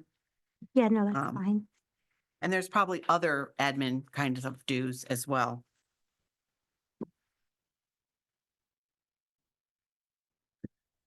So though there might be increases and decreases in purchase service, property service, transportation, supplies, equipment, dues and fees associated with specific schools, the amount increase or isn't something, it's not a real budget driver in terms of the increases we see in those larger categories. Right. Right. Like, Right. for instance, the site budgets for collectively for school supplies is up by maybe 60,000. But if we go to the grand sum for supplies overall, that's up by 647,000. So this may be up a little, but it's not. Right, but and that goes back to your questioning about supplies being heating oil and other things that have really generated that uptick. Yeah, so the site budgets are kind of more or less within 2%, as you say. It's Yeah. pretty close to static. Are we squeezing the schools too much on this? Because it seems like they never get an increase. Well, I site didn't budget. give them a limit. Usually we'll say, don't go over 2%, but I didn't say that this time. I Yeah. said, you really build your budget the way you need to build your budget. Okay. So, but they did have that wish list. So there's some positions and things too on there. Separately, yeah. Separate. Gotcha. We'll be looking at that. Question about the wish lists. Mhm. Are those broken out in a parallel fashion to this Yes, you're going to see it by school. and by same like object code? Yeah, but it's more, you're going to see more in the salaries areas. You'll see more positions or things, you might see things like, a couple of them have some requests for Sam, big maintenance items, building a wall or taking down a wall. So they've added things like that too. So, but I can put it in the same Sure. object code That for would be you. helpful. Yep, to have, like, yep, apples yep. to apples. Absolutely. Now you said that the salaries and benefits were not broken out in these sheets. Mhm. Are they accounted for like in bulk numbers? Is that? Yes, I mean, we've gone through that. Lori has her hand raised. Are you going to answer that salary benefit question, Lori? Oh, I just wanted to preface that I believe the request list is by object code summary as well. Oh, okay. Oh, You mean the wish list? Yes, request the list? wish list, yes. Okay. okay. What was your question again, Ian? I want Lori to hear that. I was just looking to see if there was a line in these two sheets that accounted for salaries and benefits. No, but we do have it in other areas, right, Lori? We would have it in the function codes and broken down even more, maybe. Is it broken out by schools no? Not- No, it's, But by yeah. functions, you would see it, right? At least yeah, elementary. by versus- function, right, Did I but see- not by school, correct. Right. Elementary versus secondary. Yeah. Is there any way that could be done as far as like understanding like, just to get a sort of another angle of comparative analysis as far as like, are there schools that have, be able to see like what that salaries and benefits attached to a certain school? I don't know that we're going to be able to do that for this budget, but I'll talk to Ray and Lori to see, what kind of time that would take. Lori, do you have any idea how much time that would take to break it out by school with salaries or? I do not, but I'm happy to go back and like you said, we can talk about it and see if there's something we Okay. can come up with. Yeah. I mean, is there an object code for salaries and benefits of instructional staff? Yeah, the object code is the 100s for yeah. salary and the 200s for the benefits. Yeah, I think the challenge is that the elementary is all grouped together, but we'll see, we'll certainly see what we can do to see if we can give it by school. We know who they are. We know how much they make. But Right. you know, yeah, how we can. I just think that would make these sheets all the more complete and Comprehensive. comprehensive. Yeah, yeah. We have agree. like one more section. Mhm. And it could be just aggregate of, instructional staff and administrative staff. Mhm. And then like the function codes, like you said, would break them out in more finer detail.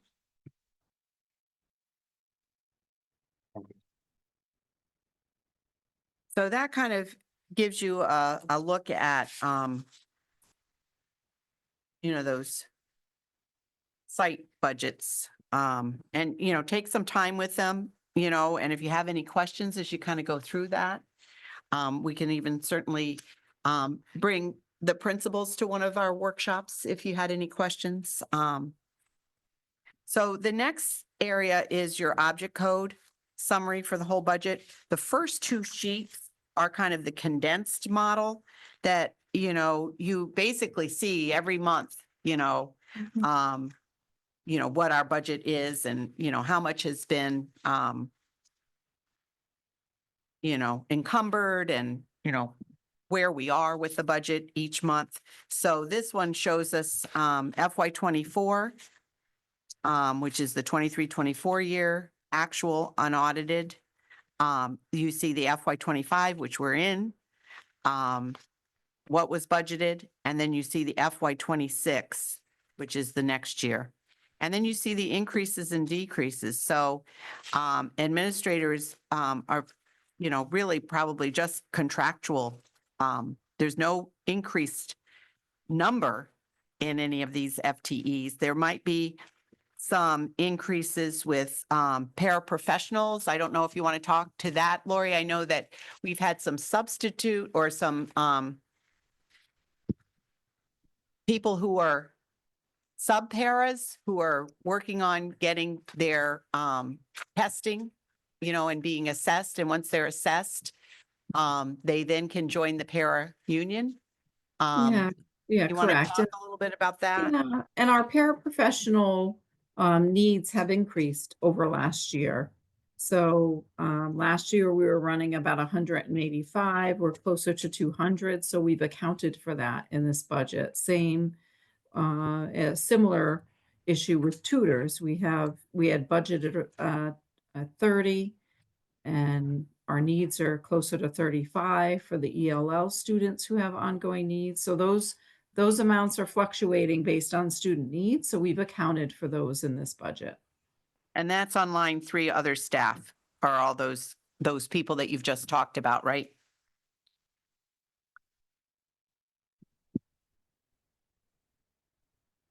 Yes, that's And correct. that's up almost, I need my ruler. Knew I was missing something.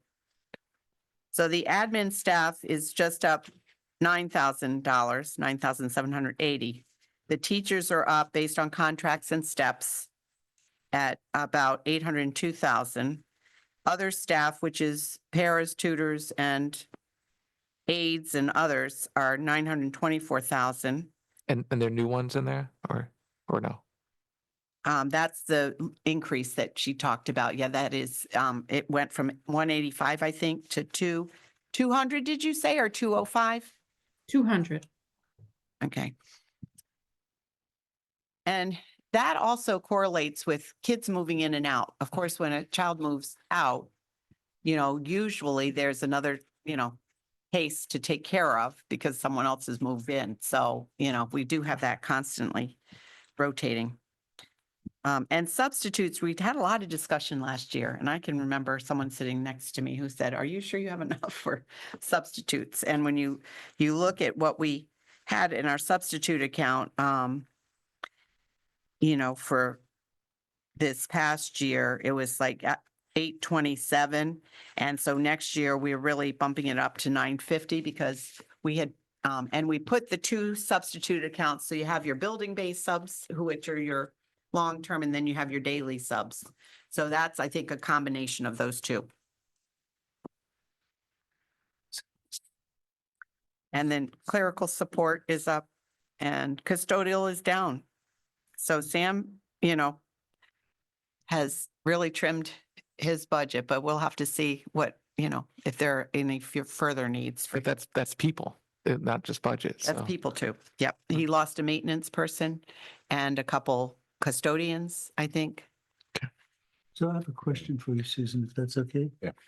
Okay. This is, I'm going to focus on substitute, but that's just the example. It's the Mhm. concept.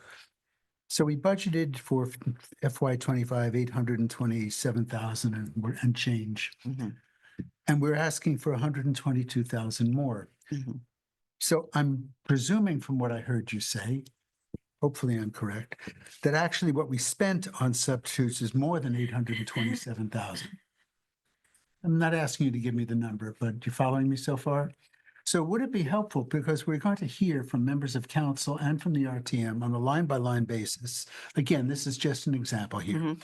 Why did you go up $122,000? Mhm. Well, we went up 122,000 because we under budgeted last year. Well, and you can even look at the actual, while it's unaudited FY 24, last year, we were spending $1,371,000. So, That's my point. Yeah. Is there any utility? I'm no judge of this. Is there any utility to adding another column, say FY 25 budget, F 25 actual asterisk pending audit, for 25. for 25, and then we can see where we were short, where we over budgeted, where we under budgeted. Yeah, we won't have that though until the end of the year, the close of the year. So we, even this one is unaudited, so that's what we think it is, but that's a whole, that was last year. So as you're going through a budget, you're certainly encumbering and you're knowing how you're getting through the budget and what's up and what's down.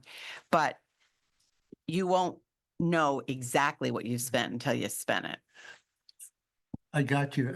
I think consider whether you feel it would be useful to have those numbers, whatever the latest iteration is, handy. So when we go before council and RTM, Right. so if somebody says on line 627, it says this, it says that, you're at least able to say, we don't have the final audited figures, but to the best of our knowledge, this Right. is where we were. Right.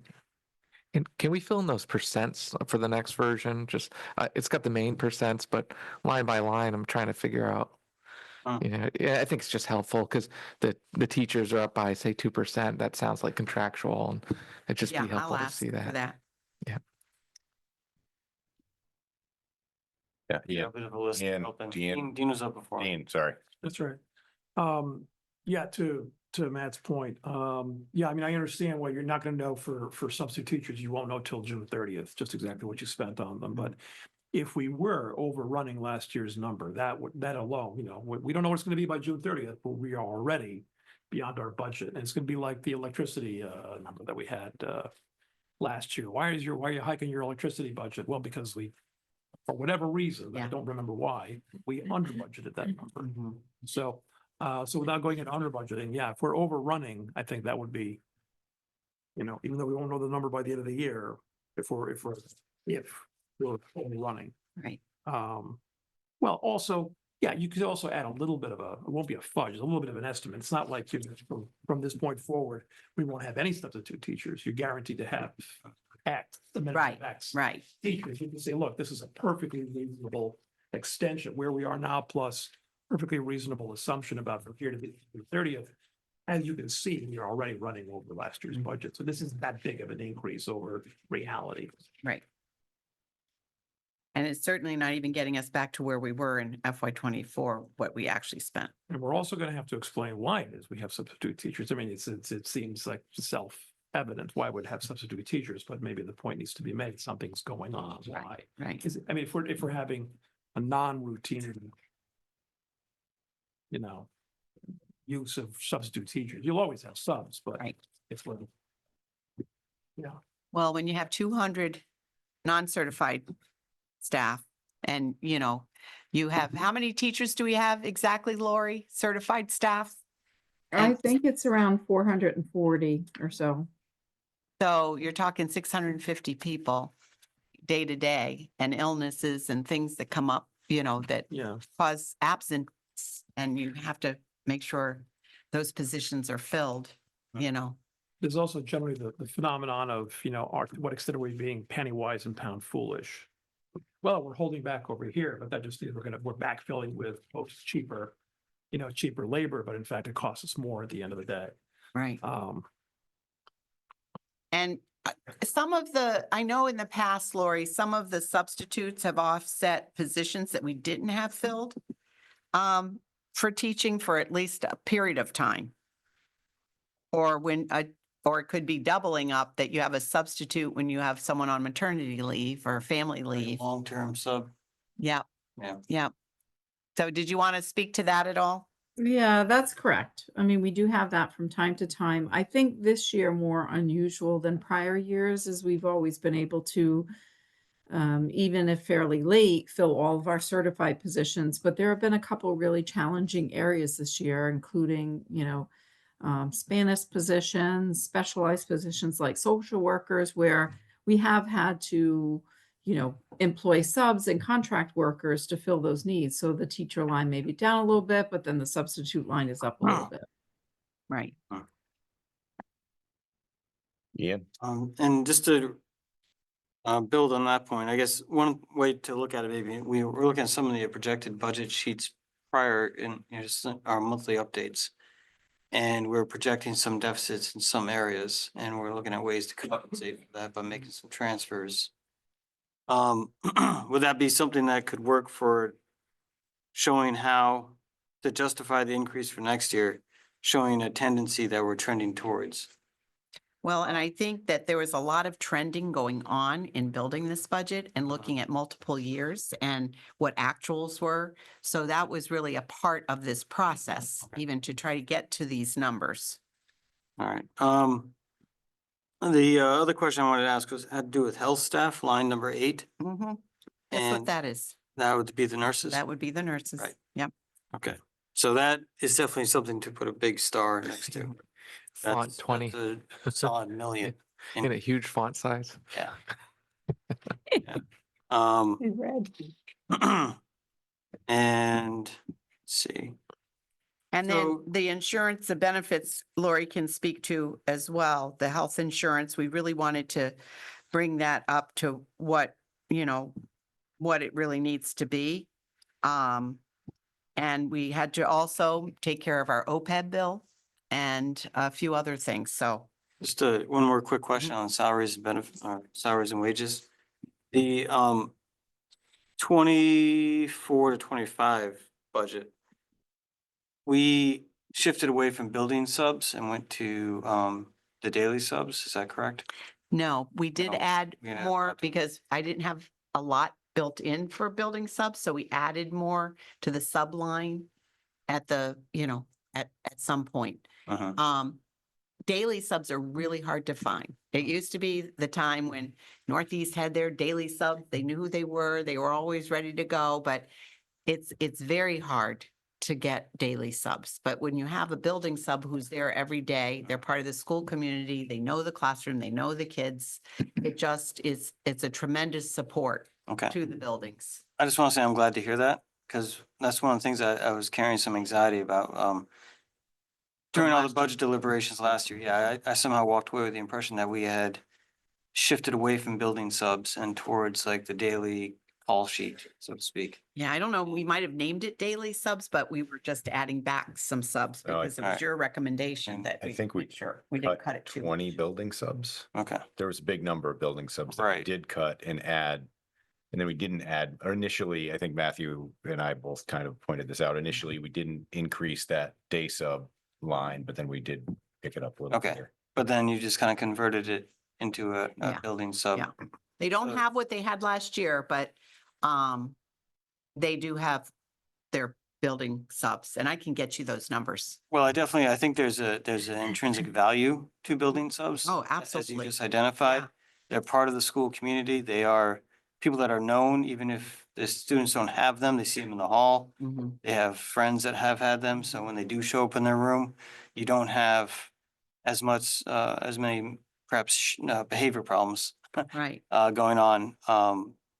you know. And a lot in of those classroom. people are up and coming teachers too. So it's Right. almost like an internship. We also have interns from UConn, Avery Point, and so I think they're really important to have. And like, just like you said, for the culture and climate and also for continuing education. So if a teacher's out, those people are really relied on to continue instruction and they know how to do it. And yeah, and like I said, a number of them are probably in training of some sort, and Mhm. you know, all that time in a classroom can count towards a practicum Right. that can, you know, help them complete their certifications. So yeah, it's an investment. in It is. Our own Yeah, staff. I agree. That's it. Jen? I was wondering, you guys have the data already, so I don't think it's too much of an ask, especially now we have like a Excel wizard Yeah. on site. If we can add 2 columns, and it's the FTEs, put them next to the corresponding, rows. So, rows 1 through 9, if we can have like the 24 FTEs and then, or the 25 FTEs and the 26 FTEs. We have the data, so it's a matter of him just putting it in there. And I think that would show the team, like where we have increases or decreases. It may not necessarily be all the same positions, but it will at least show the number change. Do you think, Lori, we have that document somewhere Mhm. already, like an FTE sheet for? It's your green tab. Yeah. Yeah, it's already there. I You think need it's just a matter of putting it into the spreadsheet that you see here. Yeah. Okay. I get what Jen's saying. Can you combine Yeah. the 2 spreadsheets somehow so it's Yeah. all Yeah. together? Good idea. Yep. Yeah, it's not even combining. Well, it, it's just showing for it. that little Right. section, because then that can easily, like, we don't need to go to a different page to calculate average, whatever we're going to try to calculate, and to show if there's any increases or decreases in staffing. That should help. I mean, we could easily do it, but since, like I said. Thank you. And then I did have a question on. Oh, that might be on your wish list. I'll wait. Thank you. Valerie still? No, Are we moving along? yeah, I'm good with that. Okay, good. All right. So employee benefits, so Lori, make sure I don't miss anything. We had to make sure that we had accounted for OPEB, so we put that in there, and I think that was about $1 million. Is that right? That's correct. That's in health insurance. In health Health insurance. insurance. And then we wanted to make sure that, you know, knowing what the staff paid and what the board was responsible for, so that we could cover our health insurance claims, month to month, right? That's correct. We accounted for a reasonable single-digit increase along with the OPEB obligation, and we're hoping for a better plan year. So we've kind of taken that all into account with this recommendation. And there were no reductions that had been done in the past, you know, that kind of got us into this situation, along with, you know, the experiences that we were seeing in healthcare needs. That's correct. We haven't made any reductions in this line item based on reserves or anything like that. And the health insurance, they haven't really given us the numbers yet. We're probably going to have to wait until later in the spring to actualize that. But I think the way we set it up, we really prepared based on the percentage. I think it was at 8% that we used. Yeah. Yeah. So we reached out to all of the vendors, the health insurance. I know we're talking about health insurance specifically, but also with liability insurance, town pension, all of these items that we share with the town. And those renewals are not available until late February, early March to mid-March. So we have reached out to all the vendors and asked what percentage they recommend we use based on what they're seeing in the way of trend. So this is Okay. our best estimate at this point in time. certainly we can monitor that. And if any of those items come in prior to finalizing the budget at the end of November, we can certainly share that with the board. Ian, So this estimate is based on an 8% increase? Possible, And also OPEB, there's a Plus few the things OPEB. that are driving it, yeah. right, and that's towards the heavier end of what they said might be recommended? I agree. I think 8% is conservative. I think I don't have a crystal ball, but I do think it's gonna come in lower. I'm hoping for maybe 4 and 5%, but again, we won't know that until closer to it, between end of February, mid-March, and I'm not sure that will be finalized before the budget is finalized, but if we do get it and if it provides any type of opportunity, we'd want to certainly share that with the board before it gets finalized. All right, so an 8% increase for the insurance would be considered a heavy estimate, possible overestimate, but that gives us It's def- something. to work Yeah, it's definitely conservative based on Anthem's total book of business. So what that means is that's what they tell all of their clients. But then as they the actuarial slice and dice the numbers, that's where you get into a more, fine-tuned increase based on your specific plan. And that's what we'll have a little bit later. Yeah, thank you. And then other Welcome. benefits, Lori? Yep. I know Social Security and Medicaid care. Yeah, so it'd be other things like life insurance, disability insurance, just, some of those other coverages that need to be included under employee benefits. So last budget season, we talked a lot about lasering, I remember. Is that still an issue? Is it not as much this year? Where do are you we stand with on that? lasering? Yeah, so we negotiated that there would be no new lasers for a period of time. So while we accepted the initial ones, part of that negotiation was to ensure that we didn't receive any new lasers for a couple of years. So that does protect us, in the period that we're in. Great. How long does that period of protection last? How long does that last? Do I you, believe, I'll double check. I believe this is the last year that we have negotiated no lasers, but I'll double check that for you.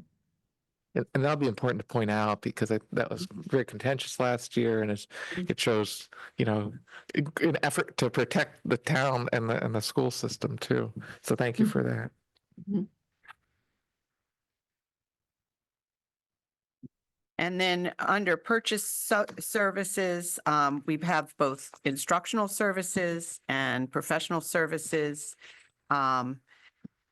These are really used for like professional learning, both special education and regular education. So I think Denise, you're on there too. So do you have any examples that you'd like to share that come your way in special education, for instance, for both instructional services and professional services? Sure. So for professional services, we have teachers who attend specialized training, such as the Wilson Language System. We also bring in specialized speakers for our speech pathologists. This year we brought in Liz Davis from Learn, who spoke about AAC, Alternative Augmentative Communication. And then we have our special area staff, especially in speech. We purchase what's called a learning pass for them so that they can attend webinars and maintain their ASHA certification on their professional days. So that's just kind of a snippet of some of the professional learning that occurs in the special ed department. And then Anne Marie, I know you had secured funds for the whole district, and besides the beginning PD days and the two big days in November and March, we also have TLI days that we have to take care of. And now by law, Denise, you might want to talk about this, but the paraprofessionals have to get 18 hours of professional development. So we're even inviting them to our March for a half day. So that they can get 3 extra hours so that we can make sure that we have the 18 hours covered for them, right? Yes. And they have one full day of PD in November And we try to bring in-person speakers. So this year we had folks from Learn work with our staff for half a day on instructional and behavioral strategies. And then the other half of the day, we had Chris Raitt and her partner address the paras, the para educators and tutors in terms of progressive discipline and restorative justice. So that's just an example of that that November day where we try to bring in-person speakers, because we do have an online platform that's provided by the state free of charge for webinars, but it's always nice to have everyone together as a group and have an in-person speaker and allow the paras to interact with each other across buildings. They really value that, and they've shared that with us over the years. Even when we do the webinars, we like to be able to have kind of the turn and talk and the chat and the discuss. So oftentimes our assistant principals will help lead that work, which I think is essential because, you know, there's almost, you know, you can't sit there in front of a computer for 6 hours to do a webinar. I mean, that's just way too long. So we like to break it up. Yeah. Ian and then Mike. So will these lines, these objects, be broken out in the function codes in the pink tab when we go over that? As Yes, far as like. yes, you're gonna see, yep. So we'll the see that details. the Mhm. interest rate and those. I don't know if we're gonna see Itemized out. all the people. Well, not the people, but Yeah, the programs that they represent. As Yeah. opposed to the generic term, instructional services and professional services. Will we see what those are? If it's like, you know, hearing youth voices or like, you know, more than words Yeah. coming in. Yeah. Or doing something, you know. I could sit with Denise and Anne Marie and figure out, you know, if we can kind of get you a comprehensive list. It'd be great. Of some I of mean, that. I think Yeah. that would help us also, you know, in justifying the budget. to the Right, Community right. and not just saying this generic term, but saying it's this, when we bring this in, this services, not just certified staff, but non-certified staff. Right. Teachers and paras, we couple them up, you know, to make sure that we, you know, maximize our resources. Right. But it'd be good to identify those resources specifically. And it looks like you're actually down in OTPT. Is there any reason for that, Denise? Or just it's the experience or the caseloads? No, I think that was that we had over budgeted. Oh, okay. For OTPT. This year we are partnering with Learn to provide PT services. And we're having difficulty filling a position that's 2 days a week. So we do have a vacancy. I'm not sure why that's down, other than maybe it was over budgeted the year before. Okay. And legal services, we've really been trying to keep track. I mean, those are the area of negotiations, board work, special education, just to make sure that, you know, we, you know, and you know how many times we've had to check in with Floyd on different things, but we really wanted to make sure that number would be covering what our experiences have been. Mike, did you have a question? Yeah, so I'd just say that, you know, compared to last year, the professional services is up 37%. So that breakdown is quite important there. But then if you look back another year, it used to be higher than this. So, you know, it's probably something that was cut at some point last year, but just having that clear narrative for Yeah, that one. Yeah. It would be helpful. And then we're getting computer network services, that's up by 166%, but I'm guessing you're gonna tell me, well, there wasn't any, it used to be from DOD, now it's not, and there wasn't anything in it last year. I think that's where it comes from. I'd have to look at that Yeah. one again. Yes, there's some small increases overall, but not that accounts for 166%. So that's a biggie on that one. So I'd like to, again, that understanding for that would be very helpful. Okay. And then Sam, you know, really looked at his costs with water, sewer, trash and snow removal, looking at experiences and trends. Repair of maintenance is up, but that's because I think we've had to forego some repairing. And it's kind of catching up to us. So we really wanted to make sure we were also looking at trends and what we were actually spending. And, you know, last year we really tried to slim, if you remember going through that budget process, we were looking at everything we could cut. And so even in preparing for this year's budget, you know, we had brought it down probably that 113,000 or that 100,000 plus. So, you know, what we actually need is more reflective in next year's budget. Did I say that right, Sam? Yes. I got that right? I listened to you guys. And then transportation, I just Oh, have one question on yep. property services. For rental, that's pretty much a static number, that 140,000, but you know, as a persistent system, I was wondering, you know, usually it makes sense to own things. I was wondering what we rent, I guess, just broadly. It might be a lift to go up and change the lights at the football field, things like that, so. it's the equipment things, that we would- equipment that we don't have that we need to rent, right? So just for a several day Yeah, it might kind of use. Well, I know what we rented last year. Last year, remember before we were able to turn on the lights on the field, we were renting lights for the fields.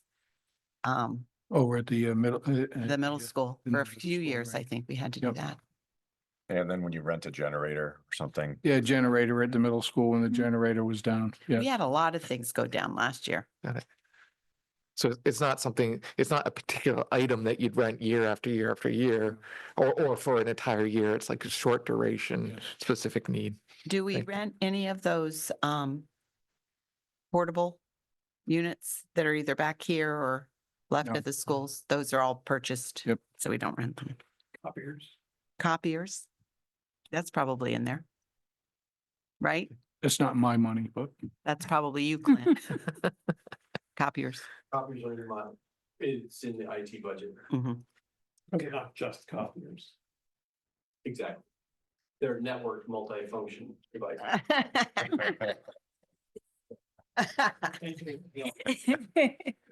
Multimodal transport. And transportation looks pretty good this year compared to the past couple. And I think the last 2 years that you all signed off on are going to be even the best years because they're going to be down to 3% increases. So Does diesel get in there or go somewhere else? Or I can't remember. Like basically does it fold in the cost of fueling the bus? no, we pay for that separately. That's that utilities cost. It's so high. Yeah, because we have to. And then the next page, you have your liability, property insurance. And as we said, that bill got escalated this year. Then we have communications, tuition for special ed, and tuition other. I know, Denise, you had been working with Jody and making sure that we had our tuition costs aligned. We check on that all the time. And with a tuition for special education, does that include the magnet schools and the out-of-district placements? It does. It does. So tuition special education is tuition. So students who attend a magnet school, all districts are billed an additional tuition rate for the services that they receive through the special ed teacher and any related services like OT, PT, speech, or a para. So those are charges that we receive for our magnet students who have an IEP or a 504 if they receive services. And then there's also students who are placed out of the district because we can't provide an appropriate program for them in district. And those costs are there as well. And these are billed mandated costs that we must support. Right. Yeah. Absolutely. And But still, that when you look at all those things, it's a 1.1% increase. But I like your idea of getting the percentages on that column for everything. Yeah. So, And then, again, back to our supplies, and I think you're right. I highlighted that electricity and heating. You know, that is the biggest uptick. Question. Yes. So the fuel that Mike talked about for the buses, Mhm. would that be under transportation supplies? Yep. I think that's where it is, right? Transportation supplies? Fuel? Yeah. No, that's separate in the, What line is it? Do you remember? oh, Ray's still on, No. no.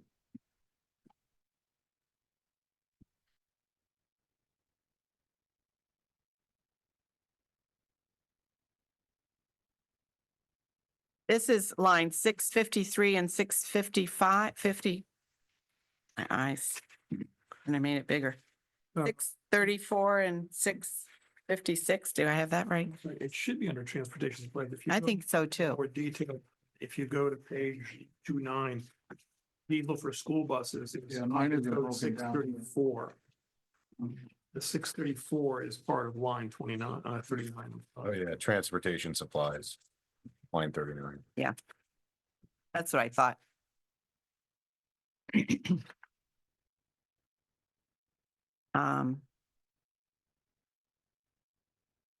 We did have some increases with facility and maintenance supplies.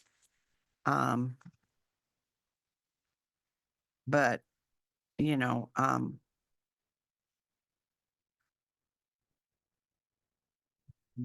Question. Yep.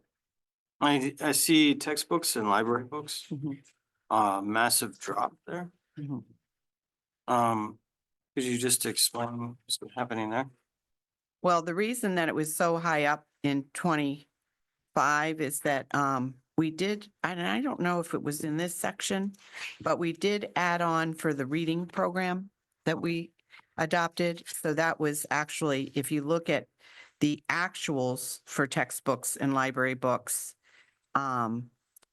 in FY 24, that was like more like $36,000. But the reason that it got up to closer to 300,000 was because of the new program, I think. Understood. So, you know, we brought it to I mean, it added up because certainly our principals are putting in what textbooks and library books they want. So it's coming from them, what their needs are. Okay. Thank you. Mhm. EJ? Oh, yes. And Mike and Jen. so Good.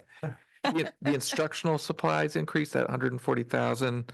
I think very little of that is from the school site budgets, and it's probably been said already, but where is most of, what is most of that increase from? If it's not at the schools? I would say that the instructional supplies do come from the schools. Just don't see that increase between FY 2025. If I just look through the all of the supplies, I've got like a difference of like maybe, I feel like it's 60,000. That also, Denise, instructional supplies also is for special education as well. And I know Well, there's Yeah, some that's what I was gonna specific say. instructional supplies, and then teachers, special ed teachers also get a certain amount that they spend on Right. tests and instruction. Right, so these would be supplies including the bid list, supplies, special science supplies. Also, special area teachers have special budgets to purchase supplies in addition to the bid list, to meet the needs of their students. So this would be instructional supplies across the entire district. And not all of those accounts, were in the site budgets. So actually, that brings up a good point. I really like, I found these site budgets very helpful for each school. And it's, is it relevant to have a site budget for, in terms of these supplies? Does this fold in special ed, or should we have like another type of site budget for that? And same thing for central office.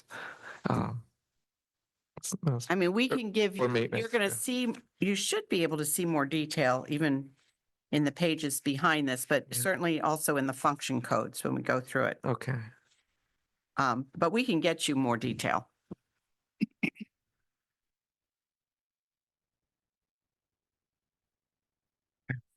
Oh, Jen. Oh, yeah. Okay. Um, the electricity and heating, I know we're talking about like all of the increases and stuff. Does this take into account like sort of like the income we're getting from like the solar panels or cost avoidance? So this is the first year we're starting to see some of those costs come in. So Okay, going through this, I know Ray is kind of keeping an eagle eye on what kinds of cost savings are we having. And I know we've turned off some lights at Groton Middle, so it's not the beacon of hope that it always was. But Literally. oh my God, shining star. And then we also talked about filling up everybody's gas tank with electricity. And, you know, we're keeping track with what the town is doing because we really should do something parallel. they should just include us in their contract. We were talking about putting no trespassing signs on our schools, so we don't have trespassers, but that could also prevent people from plugging in. You know, we do need those parking spaces for the staff, but, Well, and then the chargers, though, you said it costs a lot to have them. What were you saying, 2,000, 2,500 About $2,500 per. to put a, So there are 2 cords on one station, it'd be $5,000 for that, oh, wow. I thought it was 2,500 for each of those. for each pole. I know. And what's So- the payback period? Never. Never, yeah, it's like almost like we shouldn't. I guess we'd have to know how much it's actually costing us right now in order to know that for sure. We did talk to John. That was part of our meeting conversation, one of our bullets points that we talked about. And trying to remember, he was talking about doing the same thing and trying to figure out if it was cost beneficial. And there were some grants, I think, that they said that they got, that they had to, for a period of time, open it up to the public for free. I don't think any of our new schools Our had schools- that parameter. So I don't think, you know, We could shut them off tomorrow if you wanted to. We did today. I still think just having a sign that says staff parking right in front of it. yeah, right. At least then, you know, if somebody plugs in overnight, it is what it is. But I mean, that's to digress. At least then you could kick them out during the day if you needed to. Right. And then, like I said, there's that tech piece for instructional equipment. That's probably yours, Clint. And then there's non-instructional equipment. That's probably yours, Sam, for non-instructional equipment. And that gets us down to the dues and fees and the contingency. And so that kind of gives you kind of the big view.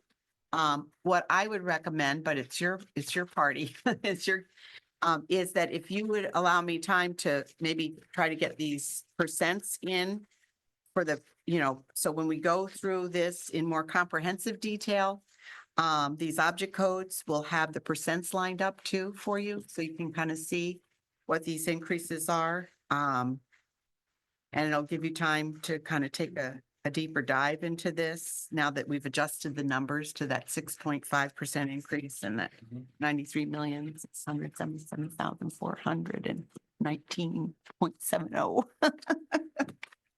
Dean and Matthew, Yeah, I bring this up every time, and it sounds sort of like one of these niggling things. The budget history, when we go year over year over year. I know that here and in so many places, I'm sort of alone on this one. When people say, here's our 7-year average or our 5-year average, you add up all the percentage increases, you divide by whatever the, you know, the number of periods, voila. That is, which Ray was here, he'd back me up on this one. I'll I'm back gonna you. check with him tomorrow. Yeah, but I'll that I'll is back you up on not this. what you're supposed to do is say, take that, the last figure, the 87 million, divide the 76 million into that, and take that figure, and if you've got 1, 2, 3, 4, 5, 6 steps to get there, you take the 6th root of that. And then you subtract 1, multiply by 100, that's your average. So your average, the way you do it, takes you to 2.14%. And I'm only bringing this up because you want to take it out to two different places, so fine. You say 2.14%, it's really a 2.36% increase. In other words, if you were to start from the 76 million figure, the 18-19 figure, and you keep adding 2.36%, you will reach the $87 million. You will not do that with a 2.14%. So I sometimes think it I'm gonna give matters. this problem to one of my high school classes and see if they can figure out That would the be nice if they accuracy. could do that. I probably. There was one I was in that Calc 2. I bet they could figure it out. Yeah, it's not calculus. It usually No. doesn't matter. Right. But for example, yeah, I mean, it usually doesn't matter, but again, we're going out to two decimal places and I figure 2.36 is different from 2.14. It is different, but it's Yes. pretty darn good when you think about it still. You know, but we're talking about Right? millions of dollars here. It's still really, There's that new state requirement for financial Literacy. literacy that's starting in the high schools this year, so. Well, and we'll have them amortize this. Average, I don't know how much the average, because we do this every year and the council's done it too. See, look how fiscally blah, blah, blah we are. I wonder how many people actually buy that, because they're really just zeroed in on how much more am I going to pay this year? They don't care about 10 years ago. How much more am I going to pay this year? And worse, when you show them earlier years, they say, well, you got zeros here. How come you couldn't do that again? What's the matter with you people? So, but well, you know how we got there. yeah, no, I know how we got there. Well, not these years. Well, yeah, these years I don't know. I wasn't, yeah. But, yeah, there were prior years. There were like 3 zeros in a row. People were happy about that one. And that doesn't even take into account things that were in the town's budget that were shifted into ours. So that Oh, yeah. that really should be Yeah. Yes. like the That's- nurses and any insurance increases and things like that. You know, because like the town would say that they had a decrease in their budget last year, but it was a decrease because they That's just on our shoved $1 back. million into us. Right. That brings up a question if I'm not stepping on anyone else's turn. Yeah. Oh, yeah. Do we have a, It's okay, defin- let him go. oh, Go ahead. No, go ahead. all right. Do we have an actual figure on the property insurance Yes, I increase? probably even have a chart I could get you. Yes, please share that with everyone.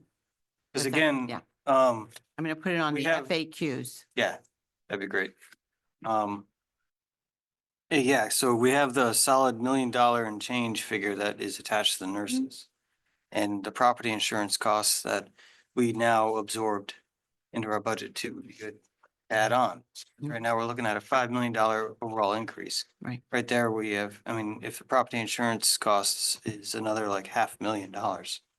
That's 1.5 that we account for that was town covered, now is Board of Ed covered. I just don't remember it off the top of my head, but I remember the chart. Great, thank you. Matthew? So I noticed that some of the pages are numbered, but many of the pages are not numbered. And there's still no date on it. So I would ask, as I did last year, and as I asked in the letter recently, please have a header that says version 3.0, April 27th, 2025, or whatever the date happens to be. And on the bottom, that every page be numbered. And since we're going to be adding and changing due to whether it's red or green or yellow, things in the red section can be R001, R002. No, I thought It's not. Trust me. I know, but I thought, Because I've already got some pages seven. that somehow got separated and not going to figure out where they go. It's the PowerPoint presentation. Don't drop oh, it. I thought she did do the PowerPoint. It did, but it started here. This was your. Oh, yeah, page. that was, yes. Some of So them have there's a lot of pages. We've preamble. made some progress. Let's finish the job. And then when you get into the red tab section and the white tab section, the numbering. It's not all one document. Yeah, Right. Yeah, it's several documents. yeah. Thank you. Thank you. Next one, look forward to seeing the next one so that And it'll make a lot Love hearing this. She'll be listening to, "Oh, Matthew, give me more work to do. But if we were before the town council and we're before the RTN and they're shuffling papers and getting confused, we can say. I know, I agree with you. We don't want, And then Only help. I think we agreed as of this year that we'd save these versions like it's not so much now, but for later, like this is what we have tonight is a version of the budget that's saved as a document, but also the supporting files to compute those numbers, right? I think that was, I don't know if it's agreed upon or what, but I remember that from I last. think there was we actually voted on that at some Yeah. point, didn't we? Yeah. I believe we did. I think we, So this is version 2, essentially. See? Right. Erica's gonna blame me. I think I've been dating them too when we put them out. Like this would be dated as the 13th. No, but I'll find out. Yeah, What I that'd wrote on be the great. top of mine was 13. So if we can just date Me it, too. yeah, Me too. Just makes it easier for us to catalog. yeah, I get it. so are we gonna go through, is your plan to go through more of this tonight? Well, I was thinking maybe we could, if I can get those percentages in tomorrow, then we could do it tomorrow night and then you could, you know, Yeah, I have a bunch of staffing questions, so that's why I'm asking if we're gonna, if you want to- we should save those for tomorrow. Or if we're gonna do that now. Tomorrow would, I mean, so tomorrow we It's could gonna look be a at the long function meeting codes anyway, 'cause- in a deeper. Right, well, we're gonna have Floyd here to do Right. the executive session. Right. First at 6. But I think that if you have the percentages and, I think that will streamline the process because it might help answer. some So questions. when we start getting, so we've done the object code summary, and you're saying once we get to the breakdown, Right. that's when it'd really be helpful. Mhm. I'd support that for sure. All right, so that is the review of the budget, or at least partial. Partial. So now we have instruction, elementary and special ed. I've given you some of it in a broad brushstroke, but we will get, that's really going to take the function codes. I got to get those zeros out. So that's part of my work tomorrow too. Not me. Clint's going to help. So that you'll have a nice comprehensive. I gave it to you and you'll see when you open it up that it's 499 pages and it's got it fishing around to find out what the real stuff. So we want to give it to you compacted. And So when will we, so that work's going to be done tomorrow. So and I'll get you hard copies. all right. Well, let me know. I guess send an email out because I I can will. come over and pick one up. As soon as it's ready, I'll All right. come get it. I have a question for me, Susan. Yeah. Please put this on your list, but not for tomorrow. Okay. I got a phone call asking for some information that I just simply don't have. And I did tell the person that we have a three-quarter budget, so don't expect an immediate answer. But actually, I have 2 questions. But the person wants to know how many unique individuals are registering in one or more IB classes? How many people are registered in the IB program? And how many IB diplomats did we get out of the last year's Can senior? you send me an email? Sure. That'd be great. And If I the don't, second question is, there was an article in the paper about another district that had special rooms set up for youngsters who are having serious behavioral problems, and wanted to know if the rooms were padded to make them safe. And the person wanted to know if we had any of these rooms.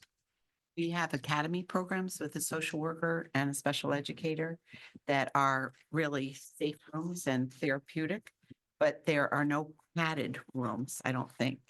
We have some padding that in case, protective padding Mhm. and they're all very well trained on, Great. restraint training and de-escalating kids. That So sounds good. in a Thank you. safe way. Thank you. Yeah, Susan, I would just add that the new middle school was built with a seclusion room. And it is padded. However, we do not use it. We use it with the door open. It's just, I know even in the academies, when we've had that safe room, they usually throw basketball in the basketball hoop. It's like a cool down room or they Yeah, have. they're not, those are all not the even, amounts of- those are not even rooms. They're more like alcoves with some Yeah. bean bags and quiet time. Yeah, pillows and some preferred items to help students de-escalate. right. They're cool down spaces. Safe spots. Yeah, Thank cool you, down. Laura. Yeah. Jen? Before we leave, do you have is it prepared? You said that the administration put together the wish list. Do you have it that you could share with us so we could I'm going to review it with principals tomorrow tomorrow? and Okay. I've asked them to prioritize their list so you can see what their top priorities are. Okay, So that it hasn't been consolidated in that way. Yep. So I just thought that would really be helpful. I do know that it was over $2 million. It's okay. I Some want of you them to are see it short. though. Yeah, Yes, absolutely. because there might be some stuff. Yeah, that we there might haven't be. seen. Yeah. They have aspirations. Well, and tutors are top on their mind, I have to say, Mhm. you know. Yeah, we've yeah. added some tutors, right?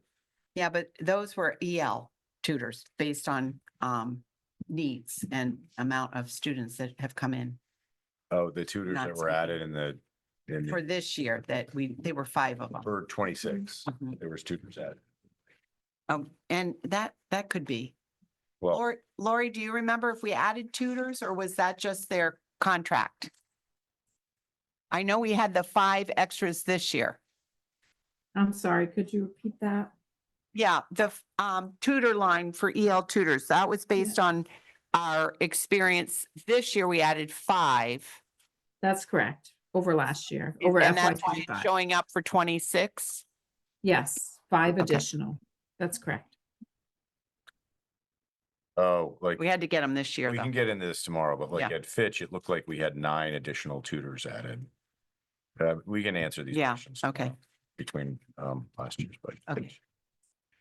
So I guess we will have a meeting tomorrow, 2 meetings tomorrow, one safety, security, and then. Yeah, another safety, budget. security in executive session. And that's at 5 or Anticipate- 6? No, 6. 6, okay. It's one agenda though. The agenda has 2 bits. It has Yeah, a all budget right, work yeah, I'm session. sorry, you're right. Yeah. We thought breaking it out sometimes, we're not always getting there, but we're keeping track of where we're getting. So it'll flow. Someone had said we should just keep doing it, like keep moving, marching forward in the book. You know, the way the town has done. Yeah. I don't know. What do you have, any- Just have one. When we do get into the FTEs, or full-time equivalents, that staffing, I know you're comparing last year's budget to this year's budget with 2 documents. It'd be really helpful in those charts just to have in parentheses, like anywhere there's an added position, like in parentheses +1 or -1 or something like that. Just so that we can quickly read down. So if you can do this for everybody, it'd be great. But I went through with against last year's and that's like, all right, so CK has 1 additional paraprofessional in this year's number. So if you just put parentheses +1, +2, they're all the positions. That would be helpful Okay. because there's a But lot you've of, already done the math. You might have to make me a copy and I can cross-reference it with Lori. I can. I If you won't read check my your work, writing, though. you can. take Yeah, I don't pictures. know. It I'll might take be pictures of them. You difficult. can take them. All right. But. And then Thursday, I also let you know that both the city chief of police, Burton, I think his name is, and Chief Sorrow and John Burt will be coming too as the town manager because there are some fees with having that extra protection that, you know, is going on. And there might even be some, that might be something we want to consider. Last year, there was a grant for extra SROs. And if we could do some shared, the chief and I have talked about that for the elementary schools. So if we could get the grant, but it would be something that we would have to, work on with the town. Because I think you need that support from the town that that's something you'd want to do. So I'm just putting it out there. But they are going to talk about safety, security. He's going to give you some very confidential information to have so that you're more aware of kind of the situation and where things are. And the 2 people who were arrested have a court date on Thursday at 3:00 at the New London Courthouse on Broad Street. I'll get you that information. But so there's a couple things though that they've talked about that might be interesting just for us as safeguards for the situation. So question about that, I guess for scheduling purposes, if we scheduled an possible executive session for tomorrow to talk about safety and security, would it make some sense maybe to postpone that or move the date until Thursday and do it all together as one? Floyd wasn't available. I couldn't get them all at the same place at the same time. And they're going to have different things, like Floyd's going to talk about safety, security, and answer some of your questions that you might have, your responsibilities to, to this. But with the police chiefs, they're going to be able to give you more insight on the case in particular. And we'll invite, I guess in that case, the police chief to make public statements too, because it's an effective Mhm. forum here to Right. reach out to the public, Mhm. as I imagine they are already to the school. Yeah, the schools have been doing messages and I've done district messages as well. So all stuff to discuss tomorrow. And again, And 5 o'clock on Thursday. Motion to adjourn. What was that? A motion to adjourn. Thank you all. All right, thank you. All right. You had some good suggestions. Appreciate it. Thank you all who are online with us